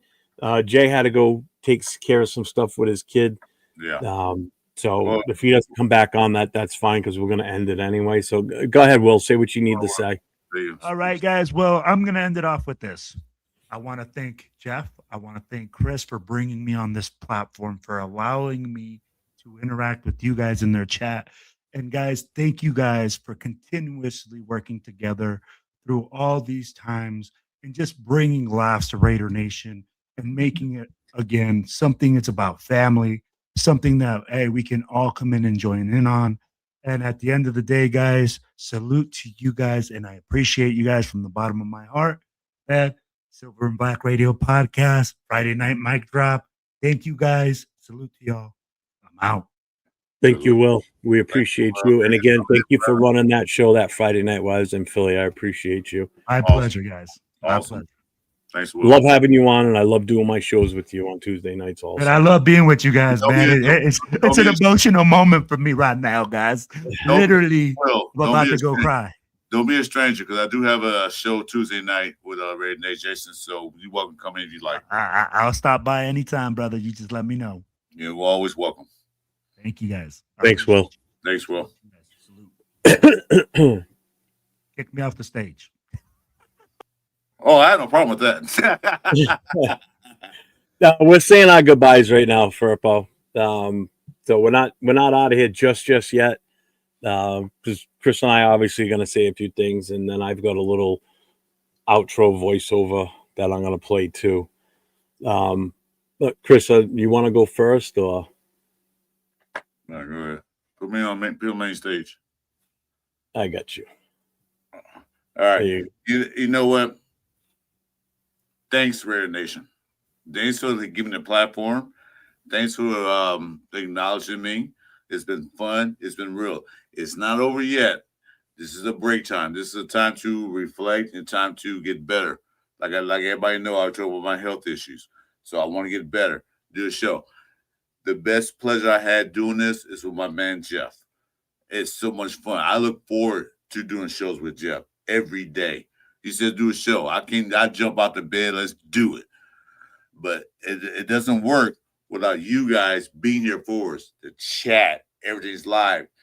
Everything's fun. I will miss it, But like I said, might not be over. It might come back. But for right now, we're taking a hiatus. We're done. Jeff's going a different direction. I'm taking a health break. But that's saying to you guys. Salute to Red Nation. We will get better. I will get better. Thanks. All right, you can put it back up.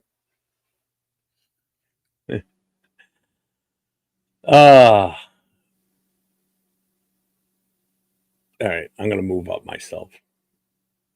So don't anybody go anywhere yet, because I want you to just hang on a few moments here. So I'm gonna look right at you now instead of looking at the side view of the camera. To Chris, thanks for this journey for the last year or so, doing this show with me. I've had a blast doing it. We've had some great people come on the show. I mean, too many to even try and acknowledge, but you know, Will's been around for a while now with us. You know, my guy Jay, Just Raiders Baby's been around with us. Leo's been in and out. LV Raider 10, Hobo Raiders new, been hanging out with us. Jason Downs has been in here with us. Turf has popped in every now and then. So remember, this show wasn't something that Chris and I came up with. This was a show that was Turf's show on Friday nights. It was Turf and Rundown that used to do this. Turf took a hiatus to go and do what he was doing with his daughter's gymnastics. So we started to do it in place of him with the intent that he was going to take it back over when he was finally done. But life got ahead of him as far as, you know, doing shows and such like he used to do. So he never really fully came back on Friday night. So Chris and I just kept doing the show in the format that we were doing it. It's been a blast doing this. But like everything, every great thing must come to an end at some point. You know, the chat, you guys have all been in here from the start for the most part. You know, guys like I see in here right now with like Ardell, James Firpo, I'm Not Bueno, Rorschach, Rosetown, Sacktown Mike, who was always on with us on Friday night. Sacktown, you've been my guy day one. So I appreciate you from being there through thick and thin, phone calls, texts, the whole 9 yards. So this was a journey that Chris and I started a year ago.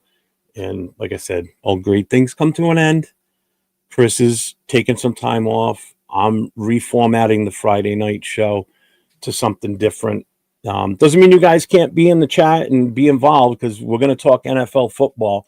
So if you're a true fan of the sport, you can talk it up with anybody. That's the goal going forward. But for now, the show's going on a hiatus. If we bring it back, we bring it back. You never know. So it's not farewell, goodbye. It's see you around. I'm not going anywhere. I'll still be on my other shows, but Chris and I will be around. We're still going to do shows together. We're just going to take a little break right now. So there's nothing wrong with us. We're still A-okay. I mean, we survived tonight with no problem. So it's not like there's no animosity between us. So before anybody starts that's not the thing. This was just, it was time. This show has run its course. So with that being said, I am going to bring Chris back on here with me. And I'm going to turn and look right at you, Chris. So you're looking the wrong way. Am I? Whatever. Anyway, I'm just going to keep looking this way. No, don't believe, because I think somebody in the chat did. We have a problem with each other. No, this is my brother from another mother from another part of the country. I love this man. Yeah. We're not in the show because we got a problem. If we did, we wouldn't do the show tonight. We're doing right now, like I said, health reason wise, I'm taking a break from the show, so I got 4 more to do.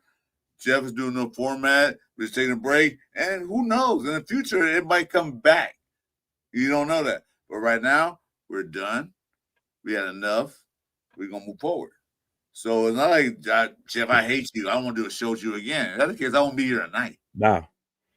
No. Because if that was the case, we wouldn't be on here together right now. So no, exactly. And so anybody say, oh, Chris, no, it's just time to move on for a minute. Get my health better. Jeff going to a different direction, which I like the direction he's going in. I kind of like that's nice. So that's all it is. But I'll still be around. You'll still see my beautiful face plastered in and now and then. I just hold my hand over the lens so I don't have to see it. I'm going to bring Jay back in real quick because he's back. I don't know if he wants to say anything because he's been on the show quite a bit with us too. So I'm going to bring Jay back in here real quick. What's up, Jay? Yo. I didn't know if you want to say any final words before we kill it for the night. Yeah, man. Well, hey, it's been fun. We've had good times. We've had some good laughs. You know, it's a closing of one chapter and opening of another. It had to end sometime, as the saying goes. So, hey, man, appreciate you. Hey, I'm always gonna remember that 9-hour live, bro. That was gonna be ingrained. That was a fucking marathon. That was a marathon. I had to do. I had to do it first. I don't know how you did it. Where you just basically like all one shot it. You only took like bathroom and like 5 minutes smoke breaks. That was it. Yeah. And a lot of coffee. A lot of coffee, yeah. So hey, you know what? Let's do this one last time for James Firpo here. So he's going back from break.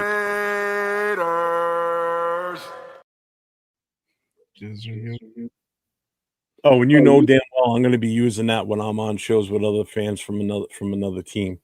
So when they start getting out of hand, I'm just going to drop that on them. So I'm going to just randomly pop in and be like Raiders. Just a reminder, guys. I didn't reach my goals this year. I wanted to get to 500 before the end of the season. I didn't get that. I'm 100 away. So please like, subscribe to my channel. Maybe next year I'll get to that goal of 500. I appreciate it. I'll do more shows later on when I get better. But help me out. Help my brother out. There you go. Hit that subscribe button. Don't constantly. Right. Well, Jay, thank you for being on the show with us throughout the last year. You've been on and off with us continuously, so I appreciate that. Thanks, Jay. And I'm going to pull you back off stage for now if you want to stick around afterwards. Yeah. It's up to you. All right, I'm going to put you back. All right, brother. Yeah, brother. Been a good run. I'm gonna play the sound bite that I've got for the closing, and then we can give our final salute out of here. All right. So here it is, ladies and gentlemen. Just like that, this chapter comes to an end. From the bottom of... God damn it. Hold on. And just like that, this chapter comes to an end. From the bottom of our hearts, thank you. Thank you for pulling up. Thank you for trusting us with your voices. Thank you for making this more than just a show. This was never about us. It was always about Raiders Nation. Friday nights are changing, but the voices, the passion in this community that doesn't go anywhere. So wherever we meet next, wherever this mic pops up again, just know this. The mic never really drops. One last time. Might drop.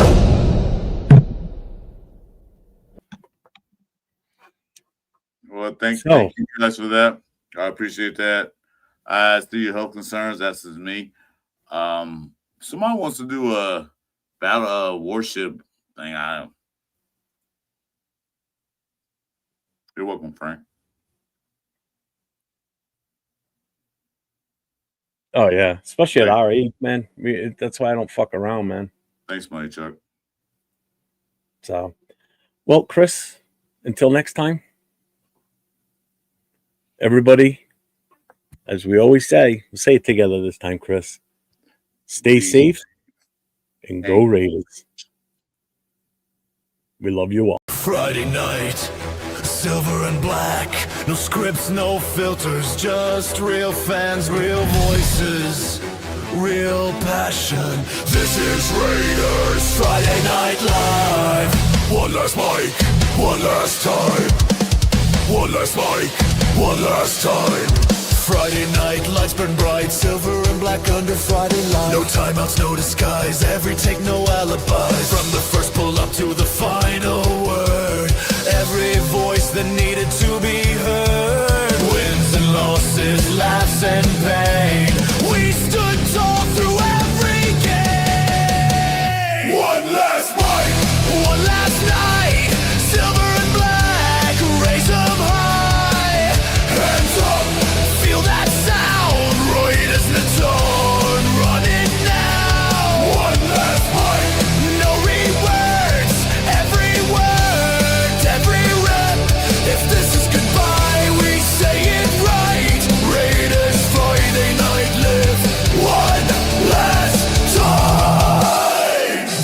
the end. It's a chapter closed. The mic drops tonight, but the voices echo forever. What?